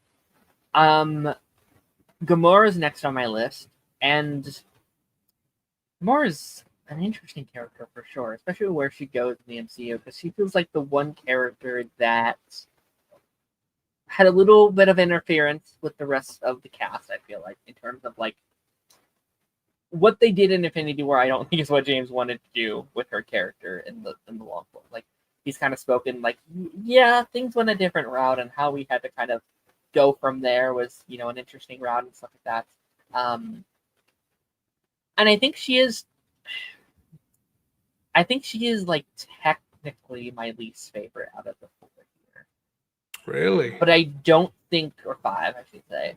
But I don't think I don't think saying that means like, oh my gosh, she's bad in this, because she's not. I think Zoe is a fantastic actress, and you know what, she was coming off of Avatar and kind of going, you know, playing another painted alien creature. But she's, you know, she's arguably the most important of the cast in this movie, because she is a direct relative of Thanos, and she has that direct connection to Thanos, and it is kind of the cornerstone of everything in the movie. And you know, someone who's littered with trauma, and she's someone who is littered with both Peter and her lack experiences due to the response of a parent, you know. And yeah, I mean, I guess now that you think of like what we do in two, due to their fathers, you know, both lack experiences due to their fathers, and they have trauma due to their fathers. And I think they're both so different, but they relate to each other in such an interesting, fascinating way. As someone who feels like she feels so much, and she has so much to say and do, but she doesn't know how to express it, because she's never been allowed to, which I think is a very interesting way, and which is why she works so well with Quill, because he expresses everything. He feels so much, and I think she's fascinated by that. Just like, oh, you can do that. You can go back for a mixtape. I didn't know that was an option. You know, like that kind of stuff. I think is where she really thrives. What's your thoughts on like her as a character? She's one of the most badass characters in the past few years. Yeah. Zoe Paisana. It's weird because this was the first time I had seen Chris Pratt's work. Mm-hmm. And I obviously knew who Dave Bautista was. I knew who Vin Diesel, who Bradley Cooper was. Mm-hmm. But Zoe, I had encountered her work before. Mm-hmm. And almost in the same realm as Chris Evans, where he had done some of these indie stuff and some, you know, side big projects. But I've always a fan of theirs when they would show up. And then when they got their big chance, they lit up the world and became superstars by overnight. And I felt that way with Zoe. Like I'd seen her in Steven Spielberg's The Terminal. I'd seen her in a movie called The Losers, and you know, obviously Avatar. And then we got to this, and I was like, oh, I love what she's doing, because she's playing badass, yet you have sympathy for her because you know she's been through stuff, and yet you just wanted to grow, and much like Rocket, to grow out of what they're just used to and look at it. And I think a lot has to do with it's just her encountering these individuals. And I mean, there's a reason why like she turned on Ronan. There's a reason why she turned on Nebula. There's a reason why she turned on her past life. And I mean, we go back to that scene of like on the I say the spaceport, if you will, but like seeing someone so enamored by a device and the significance of that device, I think really opened her heart. And then even I think a little bit of what Quill was saying got to her, even though we don't show it or don't see that much in her face, but like that got to her. And I don't know, like to me, I was really heartbroken and pissed at what happened in Infinity War. Mm-hmm. And I was just like, fuck, man. And then it hurt even more because in Volume 3 or in Endgame in Volume 3, we have her back, but it's not the same lady that I've hung out with. And Zoe's someone who I feel like should get more recognition and stuff. Granted, she was part of a project and some stuff here and there that was like not. I don't think I was 100% in agreement with, but that doesn't take away the impact she made. For a lot of people. And again, just blow it, because again, you see someone she's Latina, Afro Latina. You see her put it in green makeup. We've seen this happen in the 40s, 50s, and 60s, where like they were just there to be hot. and she is hot, Yeah. but there's more to it than that. And I could, again, we talk about specials. I could have seen a whole Gamora special and follow her and be like, what is that about? Where's her mindset at? And I could see it with that. That's the best compliment I give her character to any of the characters. They stand out so much on their own, and yet they're enhanced by being together, that I could follow them individually on their own stories. Yeah, I think Gamora and also the character we'll talk about next are two of the ones where it's like kind of gets a little left behind, I think, the grand scheme of everything. I think they were clearly building to more. And, to be fair, Gunn said he was going to do Guardian spinoff. Like, he wanted to do a Rocket Fruit or something. He wanted to do a something. He wanted to do more at this world. And it'd be interesting to see the alternate timeline where his tweets weren't found. You know what I mean? Like, it'd be interesting. And also, like, if he got to do, like, if they didn't have to be involved in Infinity War and Endgame as well, to see, like, okay, what would the Guardians of the Galaxy franchise have looked like if they were just kind of in their own little corner, didn't have to make as much as he wanted and just do his thing? It would have been fascinating, which is a good transition for Drax, which I kind of forgot about Drax in the first act of the movie. Like, I'm so into it. I was like, oh yeah, he's in this too. Oh my gosh. He's like, he's comes in within the prison. And I think he gets significantly less screen time than the other characters in the movie, I'd argue. And he starts off as kind of like the villain. He's like this big bully within the prison. He owns all these people, all the people behind him. And I think this is easily Drax's best MCU appearance. Easily by miles and miles. And it's a full arc. He goes through. I think he's one of the best singular. Yeah, I mean, I would agree. Like, he has a full arc, and his arc unfortunately kind of ends here. It's kind of just stops. It's in the dust, which is unfortunate. And they kind of give the Thanos stuff to Star-Lord and Iron Man and Doctor Strange in Infinity War. I honestly would have swapped the Star-Lord and Drax stuff in Infinity War. Like, I would have had the Drax scene, like, you killed my fan, like, I would have had it be that scene instead. They were going that way, and I was just like, what? It's weird that they kind of don't really address it in Infinity War. Drax does not get his moment with Thanos in either one of the movies, Endgame or Infinity War, sadly. And Endgame, yeah. I honestly would have had that scene with Scarlet Witch when he's like, what she's like, you took everything from me. I don't even know you. I would have saved that personally, given that to Drax, and then add that to a bit of her grief in WandaVision, where then she can be like, I didn't even get my chance at revenge. Like, like everyone else got their shot, but I didn't, and have that be part of the grief. It's like, I didn't even properly mourn for him. I didn't get vengeance I needed to. Like, that could have been an interesting spin on it, because I personally think Drax's was just like slightly more earned a little bit.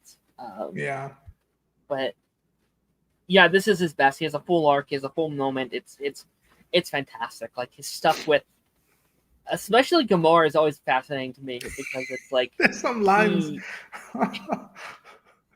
some interactions. Spare me your what do you say? Spare me your something about her staring at him. Just spare me your foul look. Why is he here? Yeah.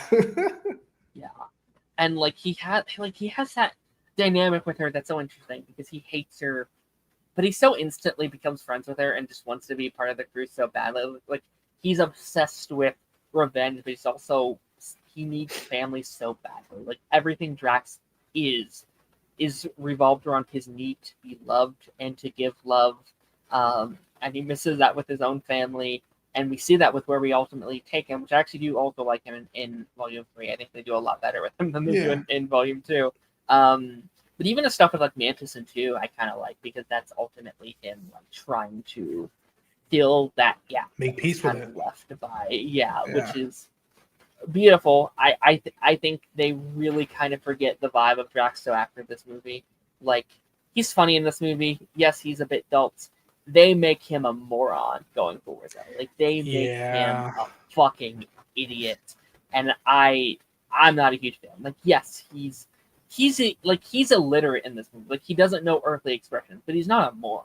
Like he's a smart creature, and they kind of like they really take it. He just took everything too serious, and it's like, dude, it's just a metaphor. Like It's nothing up goes to over my head. 100, where it's like I'm invisible, you just can't see me. It's like, hey, like what are we doing? Like it's funny, but it's like it's too much, too far. At the cost of the character. Like again, look at what he's doing, because he has Gamora by his hand.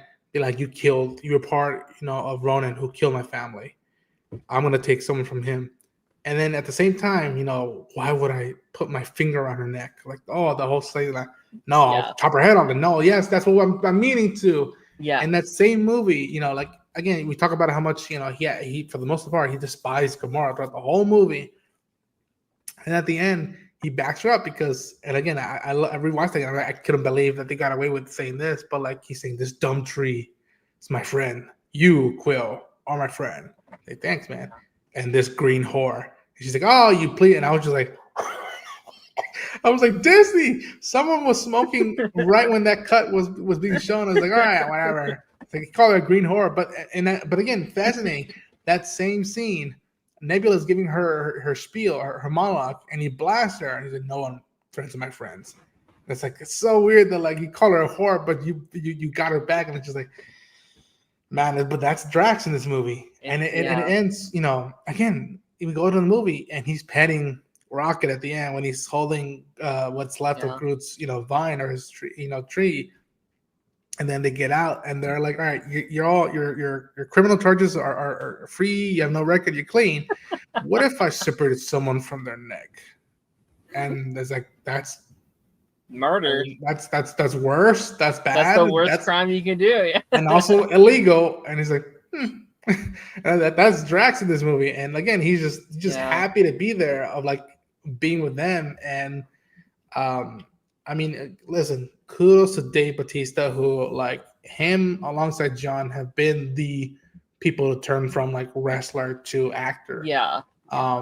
He's done a great job. And again, I was a fan of him when he was just a wrestler, and I was just so happy and proud of what he did with this movie.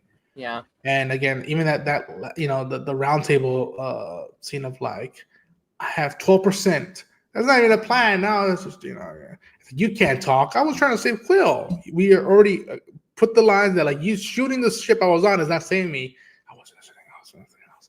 That same scene, he's like, I will fight with you, Quill. You're an honorable man, and in the end, I will see my wife and child.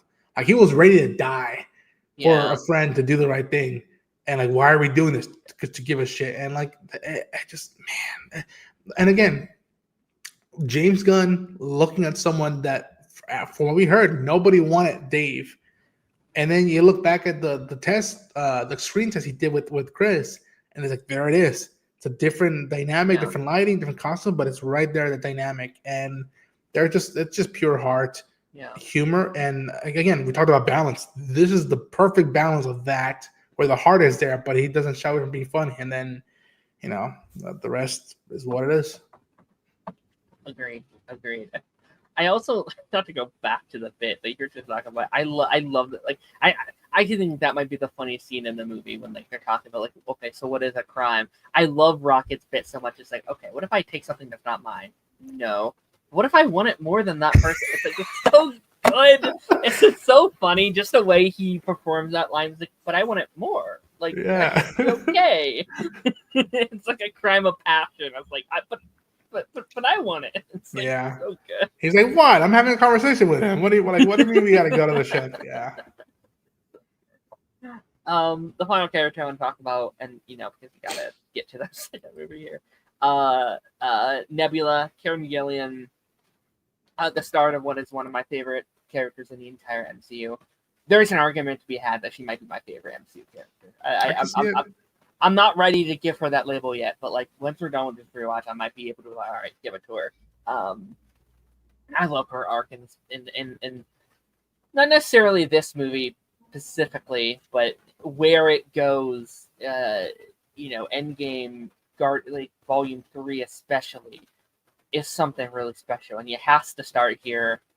She doesn't actually get a lot of time to shine. She's kind of setting up her relationship with Gamora and with her father, and it's kind of there. She's right now the more loyal daughter right now. She's the one that hasn't escaped his wrath, that hasn't escaped from Ronan. But also, you're seeing the hints of it, where it's like, my father did this and this and this. Like, so if you kill him, I'm loyal to you. It's like, all right. I'm seeing where that's coming from, and obviously that builds up into, and like I think it's so interesting. Come like Infinity War Endgame, when it's her and Tony.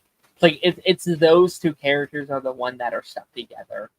A wild character to kind of keep that with, but I think it was in this goes more into Guardians 3 stuff, so I'm sorry, but like I think the decision to have Nebula and Rocket be the two, kind of having those two be the ones, did a lot for Nebula's just as a character and what she does in this universe, because Rocket is the core of this team.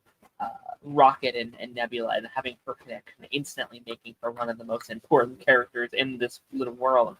All that to say, this movie just sets up an arc that I adore immensely, and I'm excited to talk about that more once we get to 2. I'm curious to rewatch 2 because I haven't loved it previously, but I know people do. Like people do, like Guardians is a weird trilogy where everyone has a different favorite. Like some is 1 is 2, some is 3. So it's like, all right, let's see what people have loved in the past, and how I relate that. But Nebula, fantastic character, I'm excited. Also, has to be said, first technical appearance of Thanos. Like I know we had him in the first Avengers as well, but like he was an actual character here. Yeah, he was an actual character here, which is cool to see. And the setup there is very nice. Yeah. If I'll bathe the Star Wars in your blood. And I was like, I like the design in this one. And he was in the chair, and then the whole golden suit. Mm-hmm. Obviously, he gets the 4K upgrade later down the line with the 2 movies. But it was just fascinating how much, again, talk about pivotal movies. This was a pivotal movie for the studio in terms of style, what they could do, and also their storylines. And again, this was just the subtle stuff in the background. It wasn't the foreground stuff. It was the deep background stuff. Agreed. Yeah, and to talk about Nebula, she almost gets the inverse treatment of Drax. He was getting a little bit worse for me, and not because of Dave Salt, but like just what they chose to do with the character. He kept getting a little bit worse and worse and worse with Project. She just got better and better. Yeah. To the point that like, oh my gosh, now I'm like, please, I need to see her with the white wig from What If in a special, please. Like I want to see that. Yeah, I again, this movie, the main Guardians are there, but they are supported by amazing supporting characters and incredible supporting cast. I mean, we talked about Karen Gillan, we mentioned Josh Brolin. This movie has Benicio del Toro as the Collector. Yeah. This movie has Michael Rooker as Yondu Udanta, who eventually becomes, the dad of all dads in the MCU probably at this point. It's just fascinating how much this movie did. And again, the best comment I can give this movie is that if this was the only Guardian movie we ever got, not the time we would see them, but the only Guardian movie we ever got, what a perfect one-off movie. Mm-hmm. But it was so good that it blew up and expanded the universe in that corner of Marvel with the cosmic stuff. I almost liken what they did with this movie with what I always felt about the X-Men and Marvel. The X-Men are their own like studios franchise. Yeah. That's part of Marvel, but when they cross paths with the rest of Marvels, it's a kicker for anybody who's been following all of it. But like they got enough to handle in Westchester, New York, and the rest of the other stuff to deal with. Much like the Guardians, they got enough to worry about in the cosmic realm when they go to Nowhere or when they go to Nova Prime, if you will. No, I think like very similar to like Green Lantern, where I think you could if it was owned by Universal or something, like you could do a whole world with Guardians without ever having to cross over with the Avengers or the X-Men. They can just kind of live on their own and live. And I think this is almost a perfect combination of what we should be going for in the future, what James Gunn seems to be doing with his current DC landscape, where it's like, okay, This is a story that we're telling. You don't have to watch Iron Man to get this movie. You don't have to watch, Avengers. But there's little hints at things we're building to for the larger world. Little cameos we're gonna get here. Oh, there's this Thanos guy. So if you want to see more, you might want to catch up. You don't have to. You're just kind of there. There's Howard the Duck here, so there's a little thing there that sets up that thing, and it's like, yeah. Can I talk about Howard Duck for a quick second? Yeah, I was happy to see him appear in both the movie and in the post-credit scene, played by Seth Green. Yeah. I fucking love the Duck. I've always said that, like, besides for what I heard of What Happened and What If, that he should have gotten his own, like, Marvel special. And at one point, Kevin Smith was going to do an animated series, which I would have loved. I still would love to see him do. Yeah. And again, much like what DC's doing now with Peacemaker, with all this stuff, I'm like, that you can do that with Howard the Duck. I think I've told you about it, but I have a concept, an idea of Howard the Duck, She-Hulk, and Deadpool. And I've always had an idea of I want to do a story with them three and just see what happens in Marvel. And it's just like, I love that tapestry there. We hang out in the collector's den. You see a preconceived cocoon of Adam Warlock, or there. You see some dark elves from Thor. What else you see? I think you see the little worm thing from Slither, James Gunn previous film. I just wanted to give Howard a shout out because I love the Duck. Yeah. It's kind of like a final parting thoughts for Guardians. Like, this movie does such insane world building in such a short amount of time. It does such a perfect job at kind of pacing things over here. Here's the Grand Master, and here's Yondu, and here's the Ravagers, and here's the Nova Corps, and here's this, and there's this species, and this species, and this species, and this species, and everything has things that we're building to. Here's everything with Thanos, and this thing right here, and it's so in depth and so beautiful. The only somewhat criticisms I have of the first Guardians movie, the only thing I would even give it would just be I wish, and I don't even know what you could possibly do to fix this issue. It's not even I'm not like, oh, they should have done this, do this. I think it's just it being a movie is a problem. I do wish there's a little bit more time before we call ourselves a family, because it happens very quickly where it's just we spent 10 minutes where I already these are the best friends I've ever had, or these are the greatest friends I ever have, which I think in one aspect shows, they none of these people have ever had friends, and the first friends they ever get means a lot to them. But also, I do wish there's just a little bit more time we can kind of breathe as a team before some of these moments happen. But it's a movie; it can't be I understand. This is not a real critique them James Gunn, you should have done this. It's no, it's a movie. The only way you could possibly make that better if it was a show. You know what I mean? And you have time for that, which is why I want to play the game, because I hear the game is really, really good. You get to spend time with those characters and stuff, which I need to finish at some point. I was okay with it. Again, fair. If this was the only movie, what a perfect way to not worrying about setting up and be all right, could we buy it enough that they would be a family? I'm yeah. Especially that line at the end with John Cena, be hey, don't worry about it. I'll keep an eye on that. Really? You're gonna keep it on? Yeah, I'll do it. Yeah. And this movie also has some of my favorite editing. What I mean by that is the scene that almost kills me every time I watch it. He opens up the gift that his mom gives him at the beginning of the movie. He reads the letter. He plays the Volume 2, and Ain't No Mountain High Enough by Marvin Gaye starts playing. And you see the timing is so good on Chris Pratt, just letting you know, I'm this is meaningful. This is a moment for him. And it cuts to Tammy, one of the other singer in the song, and it immediately cuts to Gamora walking into frame, and I was just that is movie magic. I want to achieve something like that someday. I love that. I love that. Everything involved. I think I've gone back and forth for a couple years now if I like this one to bring more, because I do think this one is the better movie. Mm.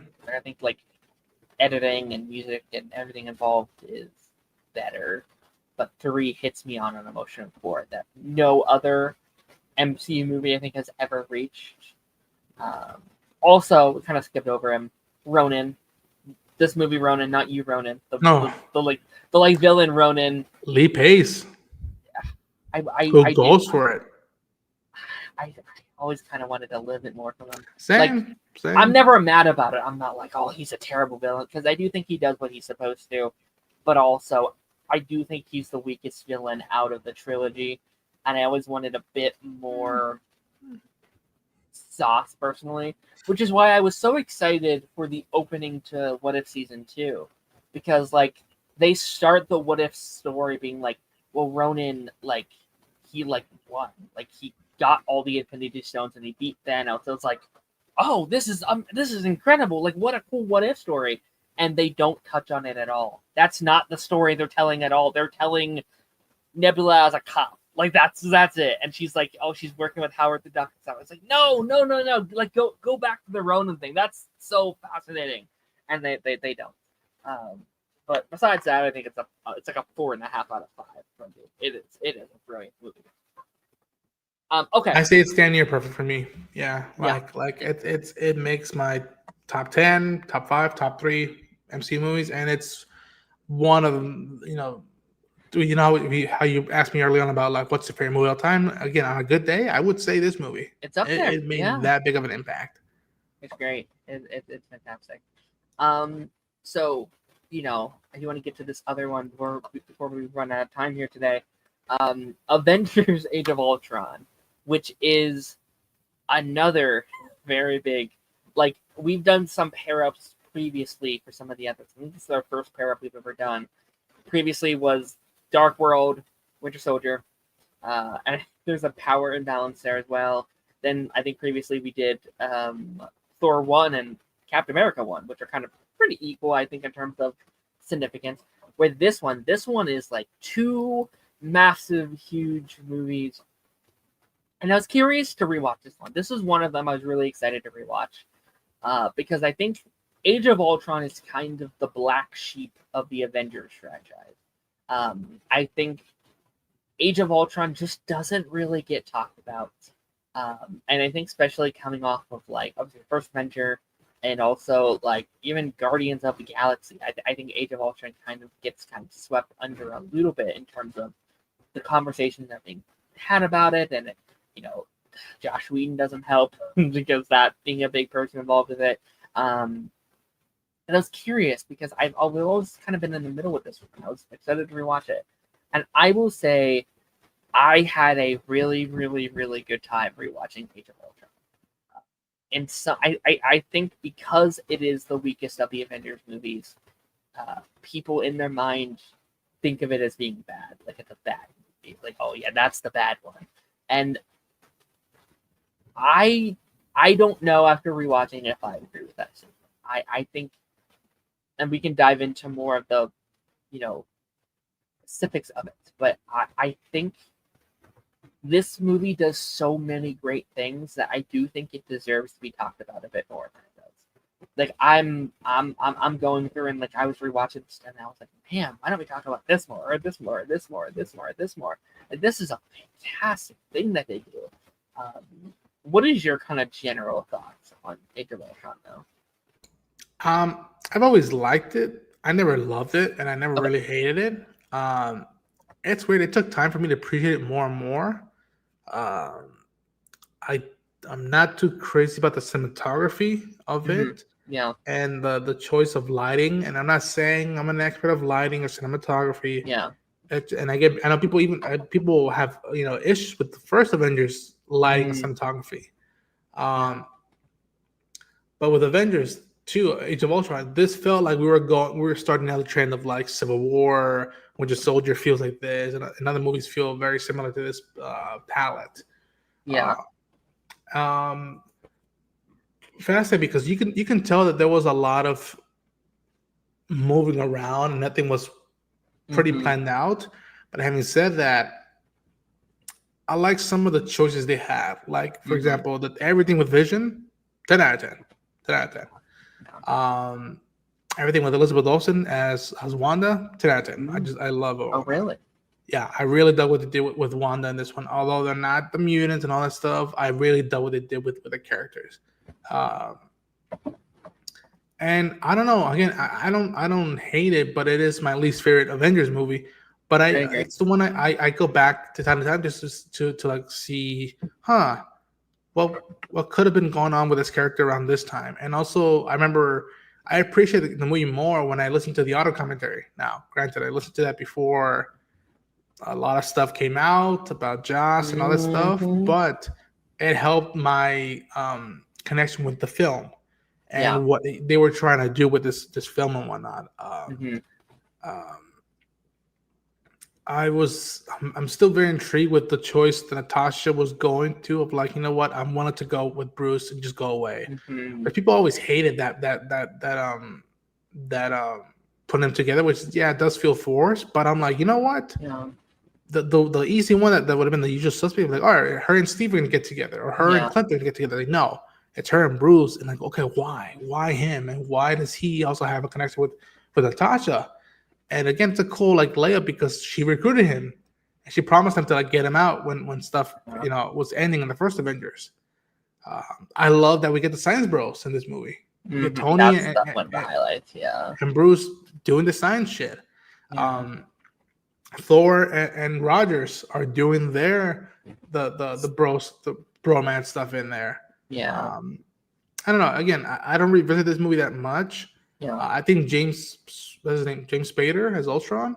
I think his voice is great.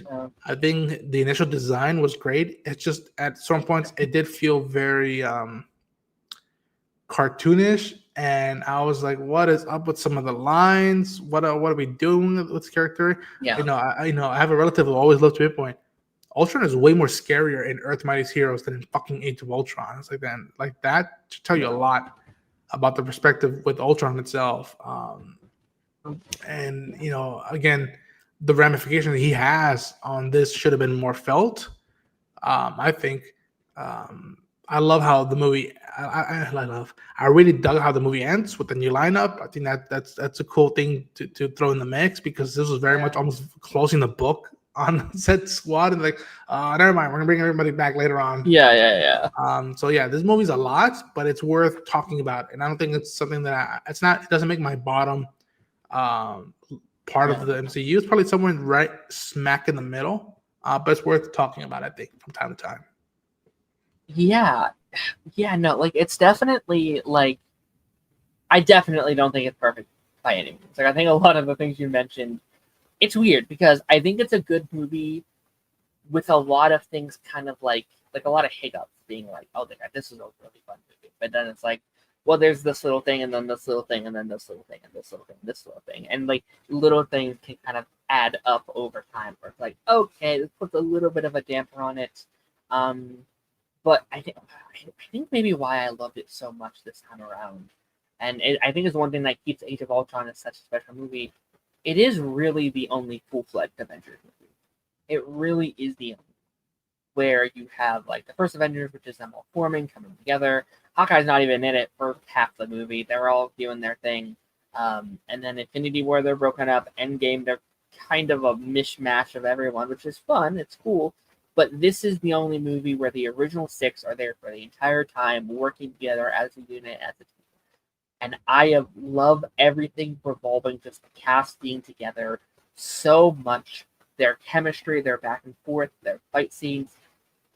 I think this movie might honestly have one of the best first acts of movie of an MCU movie. I've seen because the first act is going. I was like, wait a minute, like this is actually way better than anyone has ever. Like this is a great movie, and then the second act is going, and the third act is going. It's like, okay, all right. I'm starting to see a little bit. I'm starting to get it a little bit.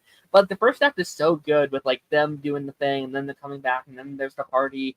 And then there's the talk with like Bruce and Tony, and they're doing all their stuff. And Ultron's like entrance scene, where it's like there are no strings on. Like that stuff is like oh my god, this is so good. But yeah, I think it is. I think pacing is a big thing. I think it's a meme at this point, but it's like it's it's in the age of Ultron, not an afternoon of Ultron, blah blah blah. And like as much as those jokes are silly, it is like I agree. I think Ultron might be one of the best MCU villains, but he doesn't have time to really show that impact. Like I love what he's able to do here, and like his connections with Tony, and I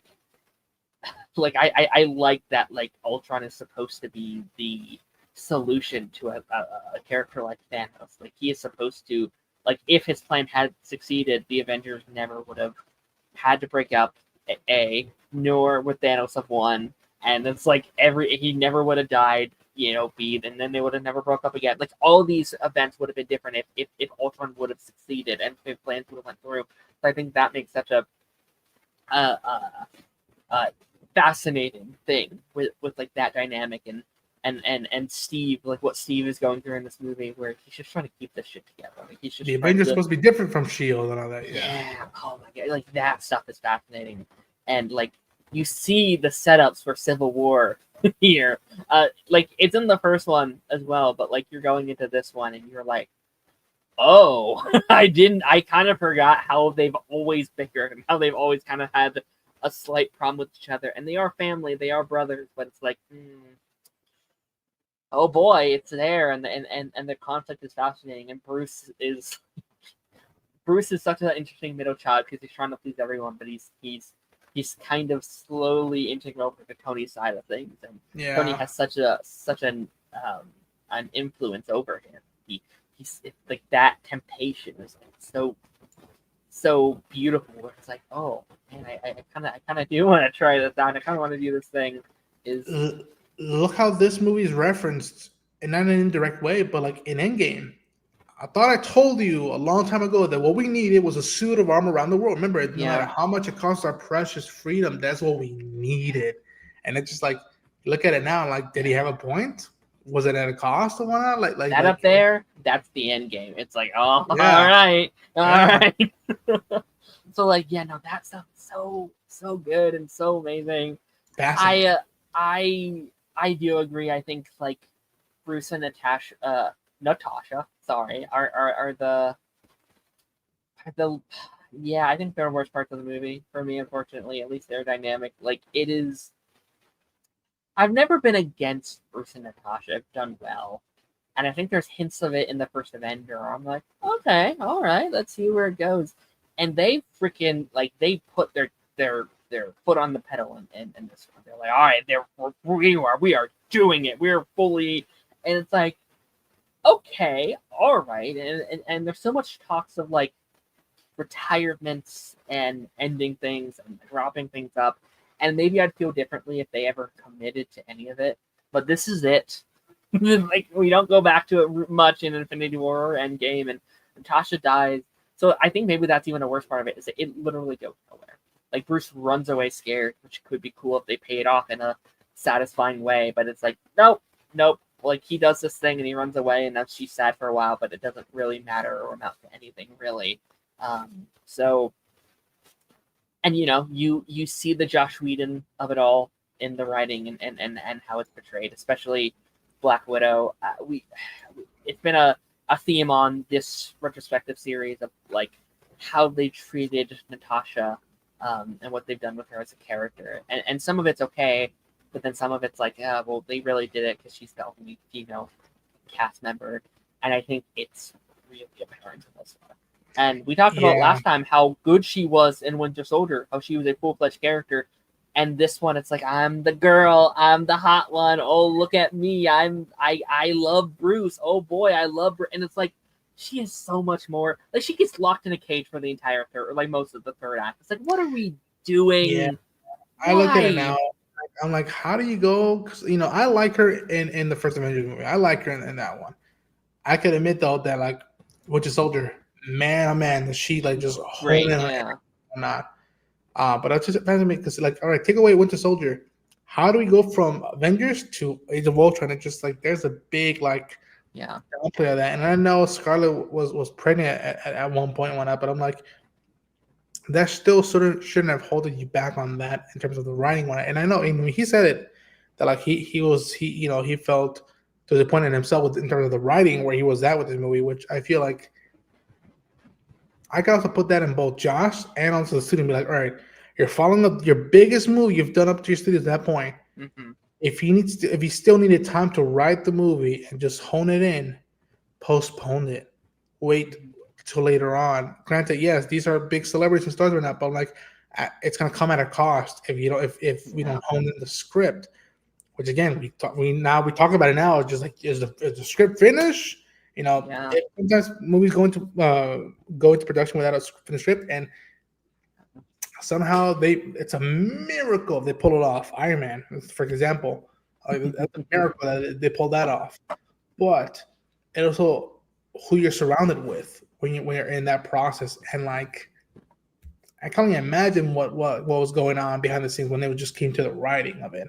And how he said he clashed with Marvel and Marvel clashed with him on what they want to do with the story. Yeah. It's apparent. Even though I dig the movie for the most part, it's not rewatch, but like I can see that I felt the turbulence without having to be on the fucking the plane. I felt the turbulence. And it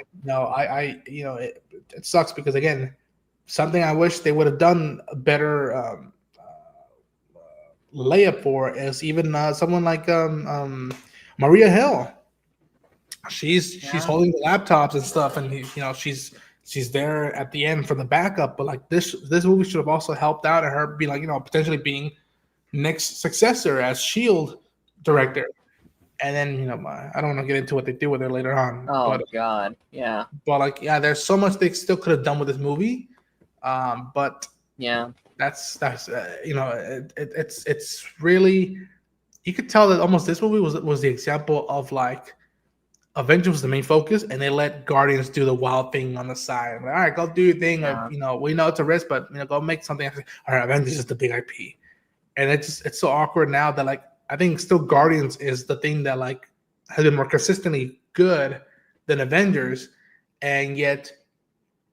You see how Guardians is a way better film overall than Avengers: Age of Ultron, and writing everything, and how again you feel almost where we would feel Marvel Studios mandates and like similar palettes spreading throughout the phases. Yeah. And then how much even of this stuff probably crumbled on later on in phases 4 and 5, and it's I feel some of the echoes of this type of movie in the later movies as well. Yeah, it's been my pitch for a while. Like, I kind of wish this was like maybe not the saga, but I think the phase should have been Ultron. Like, I think Ultron being one movie is kind of silly. Like, I think very similar to what Loki got to do. He got to be the villain of Thor, and then he got to come back and do it again for Avengers. I think he deserves something very similar, where maybe that's how we do it. Maybe we do Iron Man, maybe that's Iron Man 3.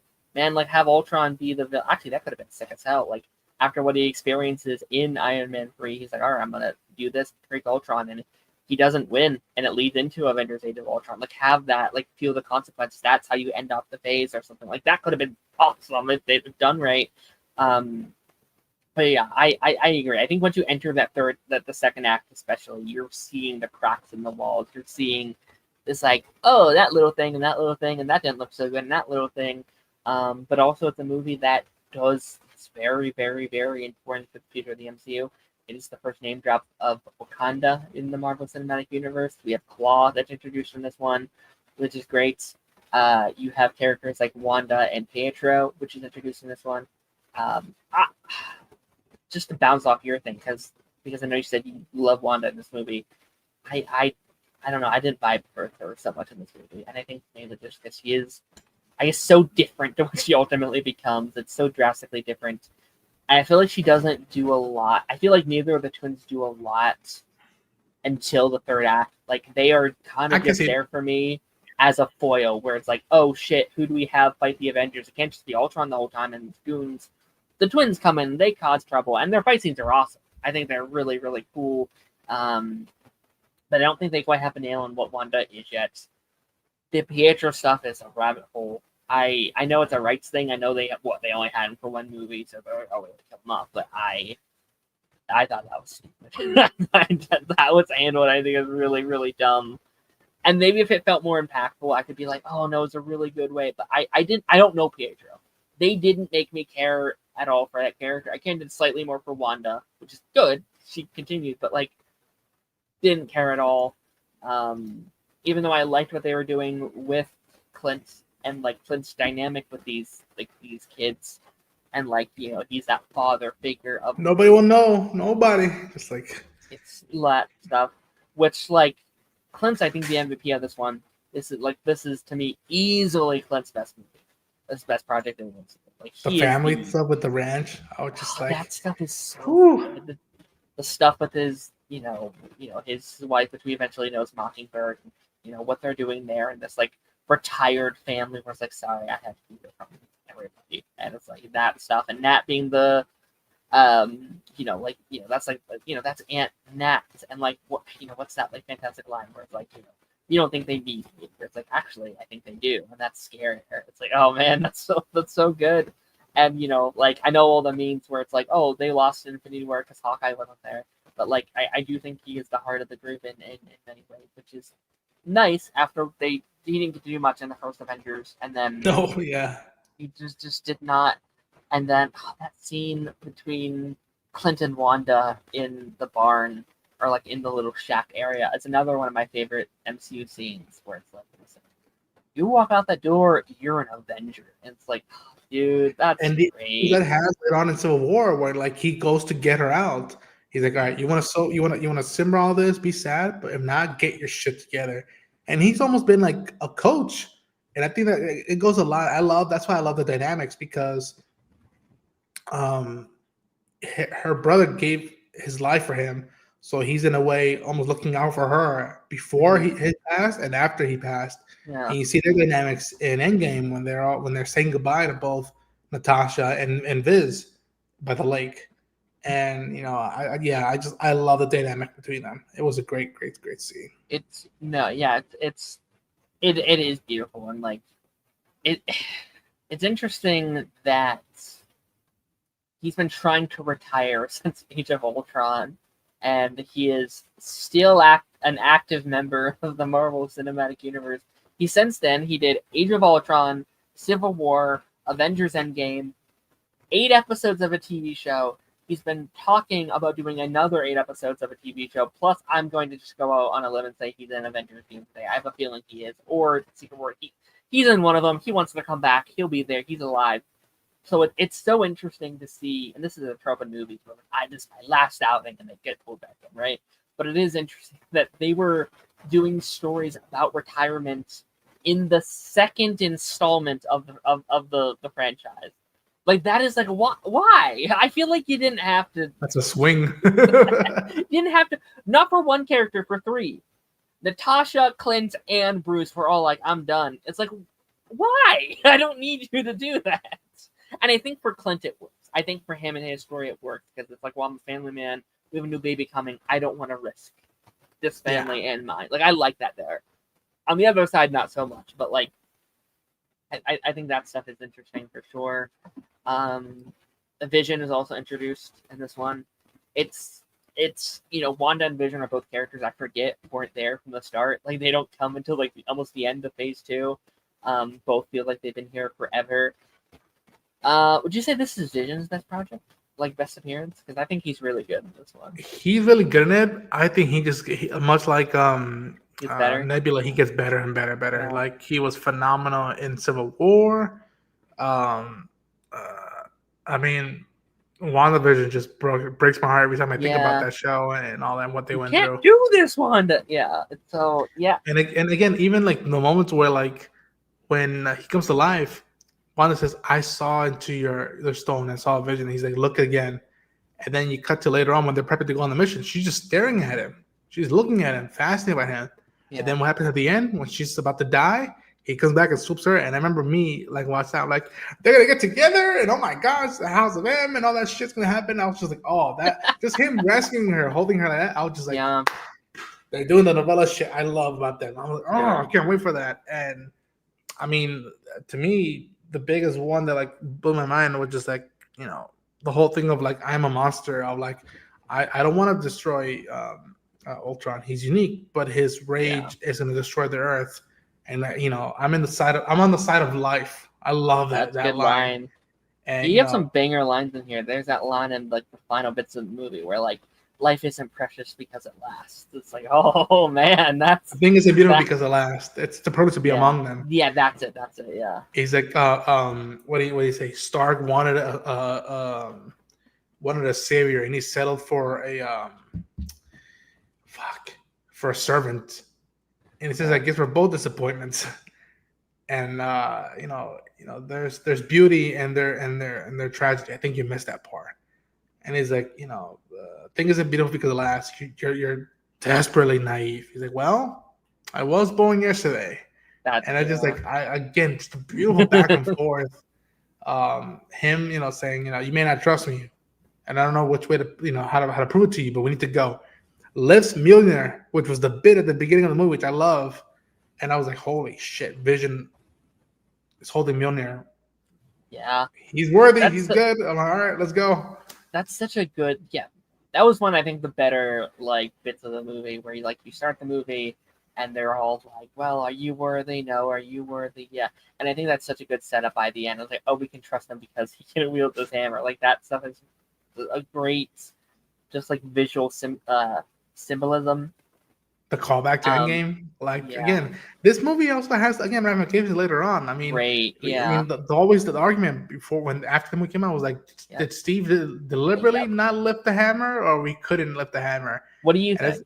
I think he didn't. He didn't want to lift the hammer. Like he felt he could lift it, and it was like, and it probably saw Thor's face like, what? He's like, I'm not gonna do it to my friend. He's like, I'm not gonna do it. And again, that's why I fucking love Steve, because he's like, I know I can do it, but I'm not gonna do it.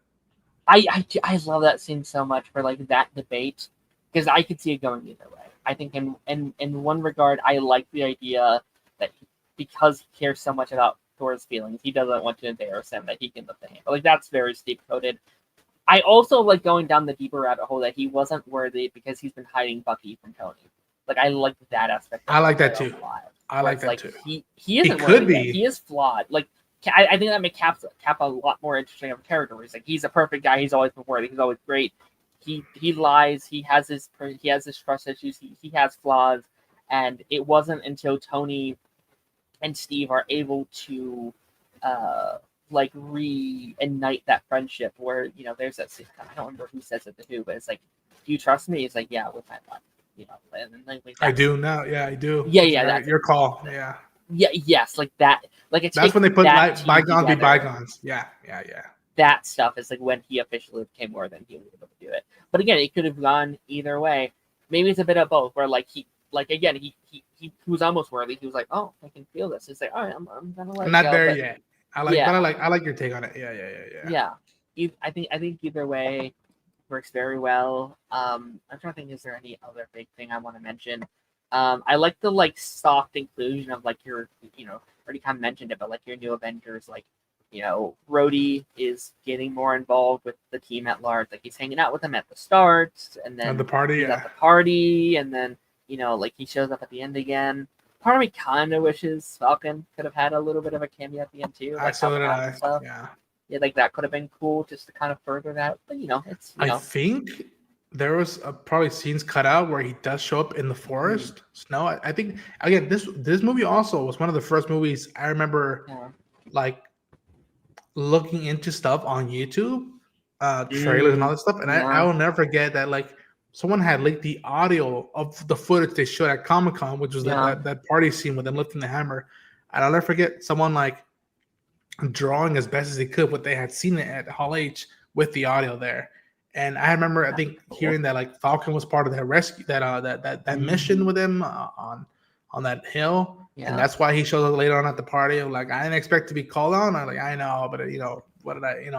I'm glad that you made it. So I too wish he was more involved. Because it's so interesting seeing like where he ends up And like there's that line where it's like, yeah, I'm not really the assembling type. Like I'm gonna stay over here. It's like, look how the tables have turned, and like getting to see.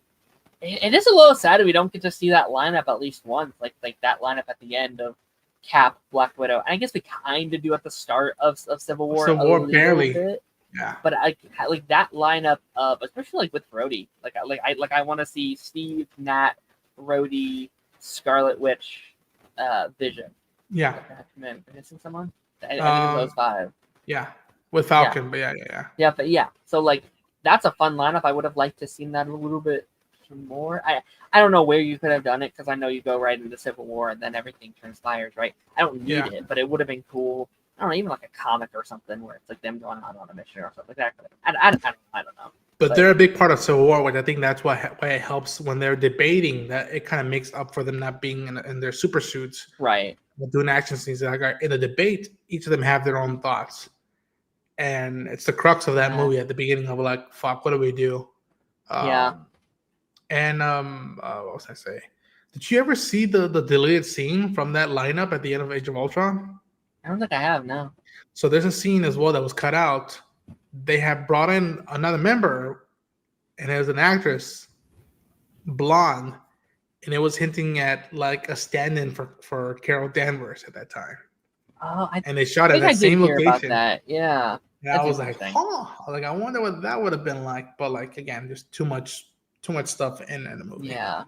Would that have been like a post-credit scene or something? Just kind of setting her up? Probably, yeah. Yeah. Interesting.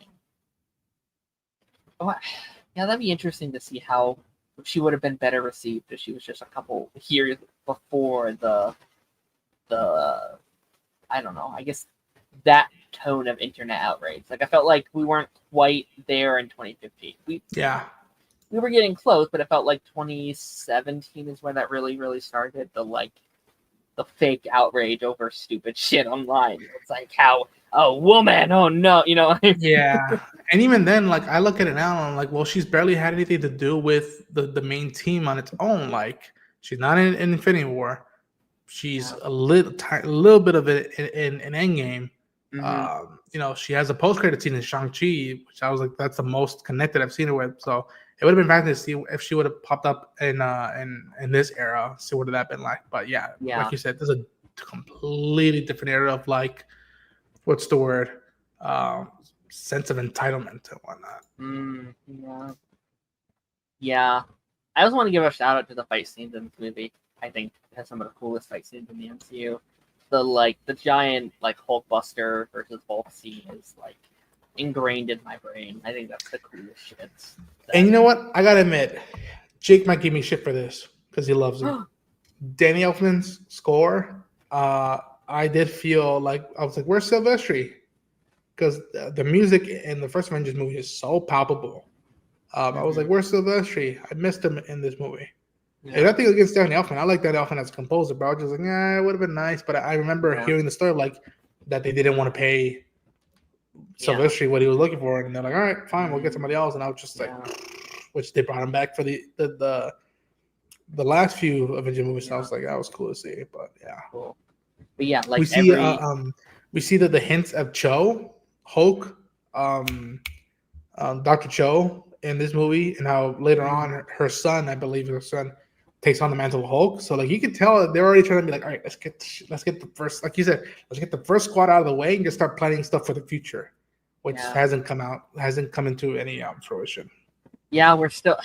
Amadeus Cho, that's the name. Yeah. Yes. It is crazy. We're still focusing on the original crew. Like, how many versions of the new Avengers we've got? We're still focusing on like Robert Downey Jr. and Chris Evans and Peggy Carter. And it's like all of these really cool characters we've introduced. I want to see them interact. But like, like shout out to the fight scenes. I really enjoyed them. I like that the whole first like opening stuff and them like jumping over the thing and everything with Hulk and Thor and Captain America. I adored.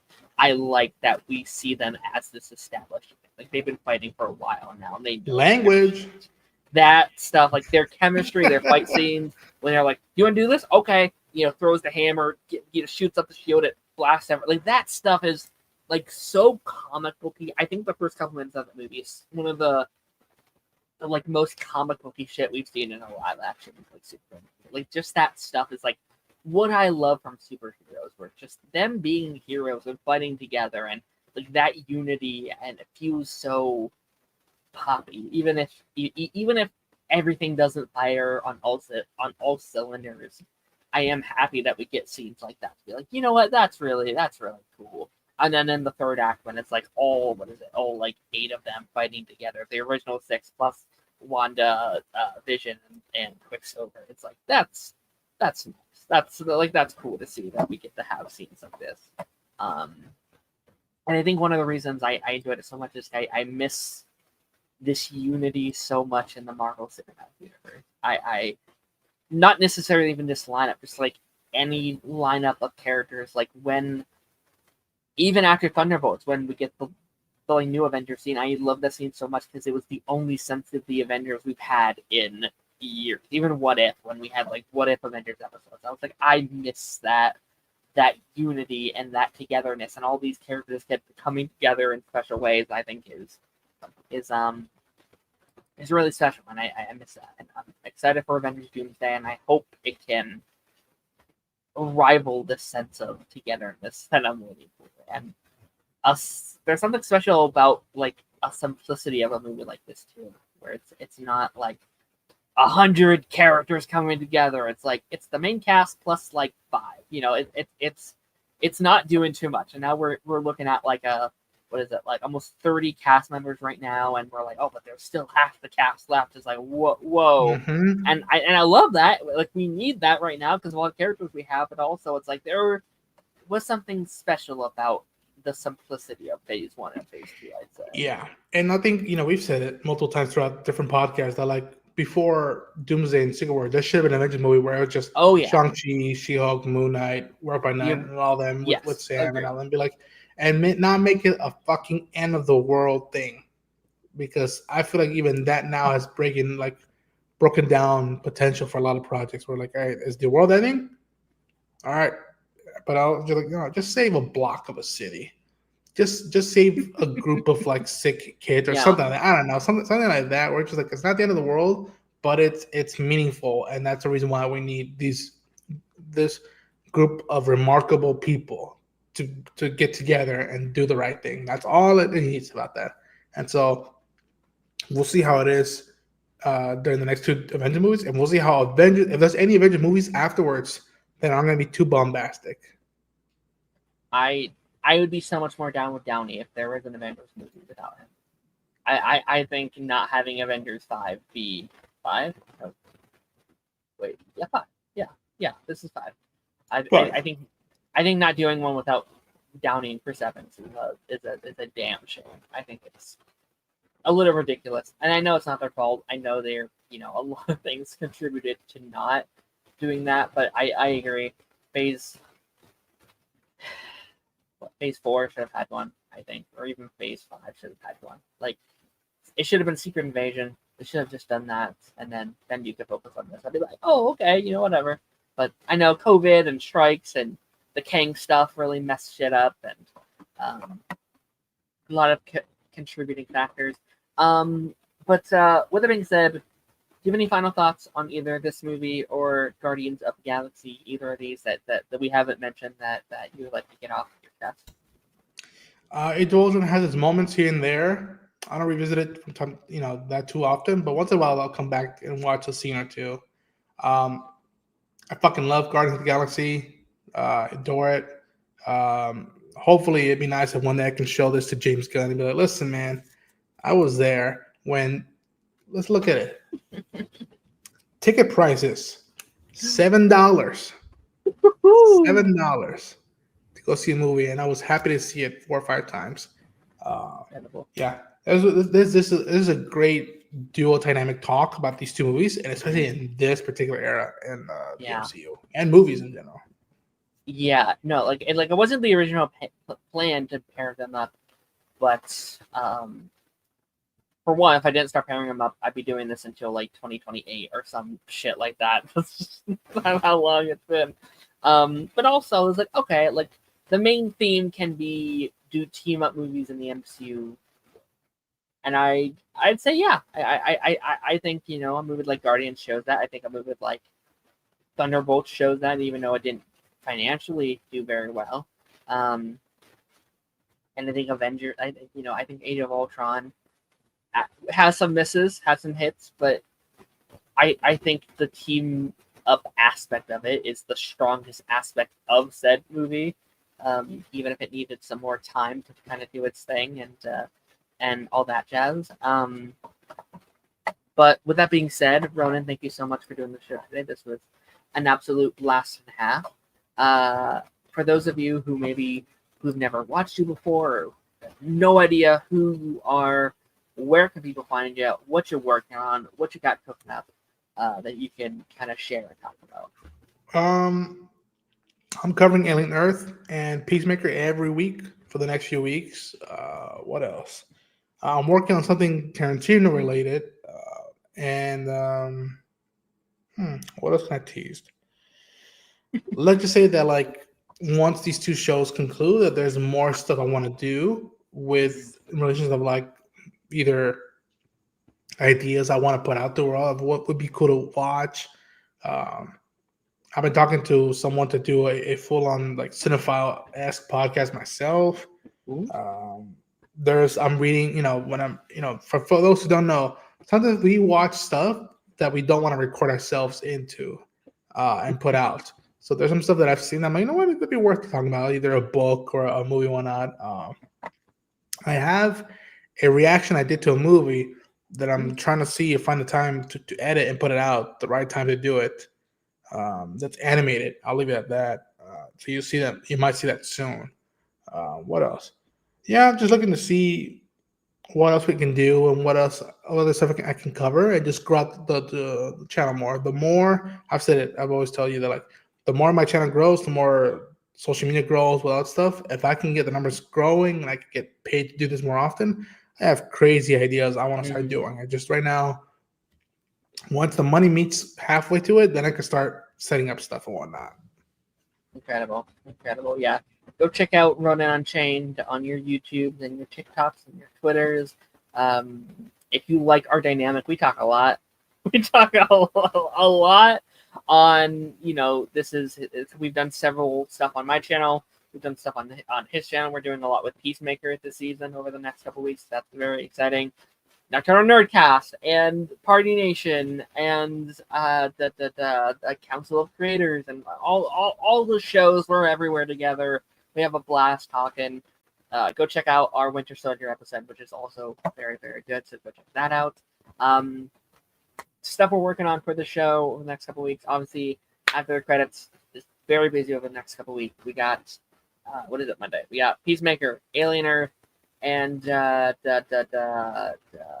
Dexter. We have final 2 episodes of Dexter, and lots of fun shows coming up. We have Only Murders in the Building coming up. We got some one other big show I'm forgetting over. Oh, Gen V comes out in a couple weeks as well. So we are busy over there. And then for the Pipeline 154 next week, we are going to be playing another elimination game. We are going to be talking about all the upcoming DCU projects or DC Studio projects that have been announced. And we will be eliminating one by one until there's only one winner. So look out for that. We have a potential fun guest lined up for that. If not, we'll find another really fun guest for that. So without further ado, ladies and gentlemen, I will catch y'all on the flip side.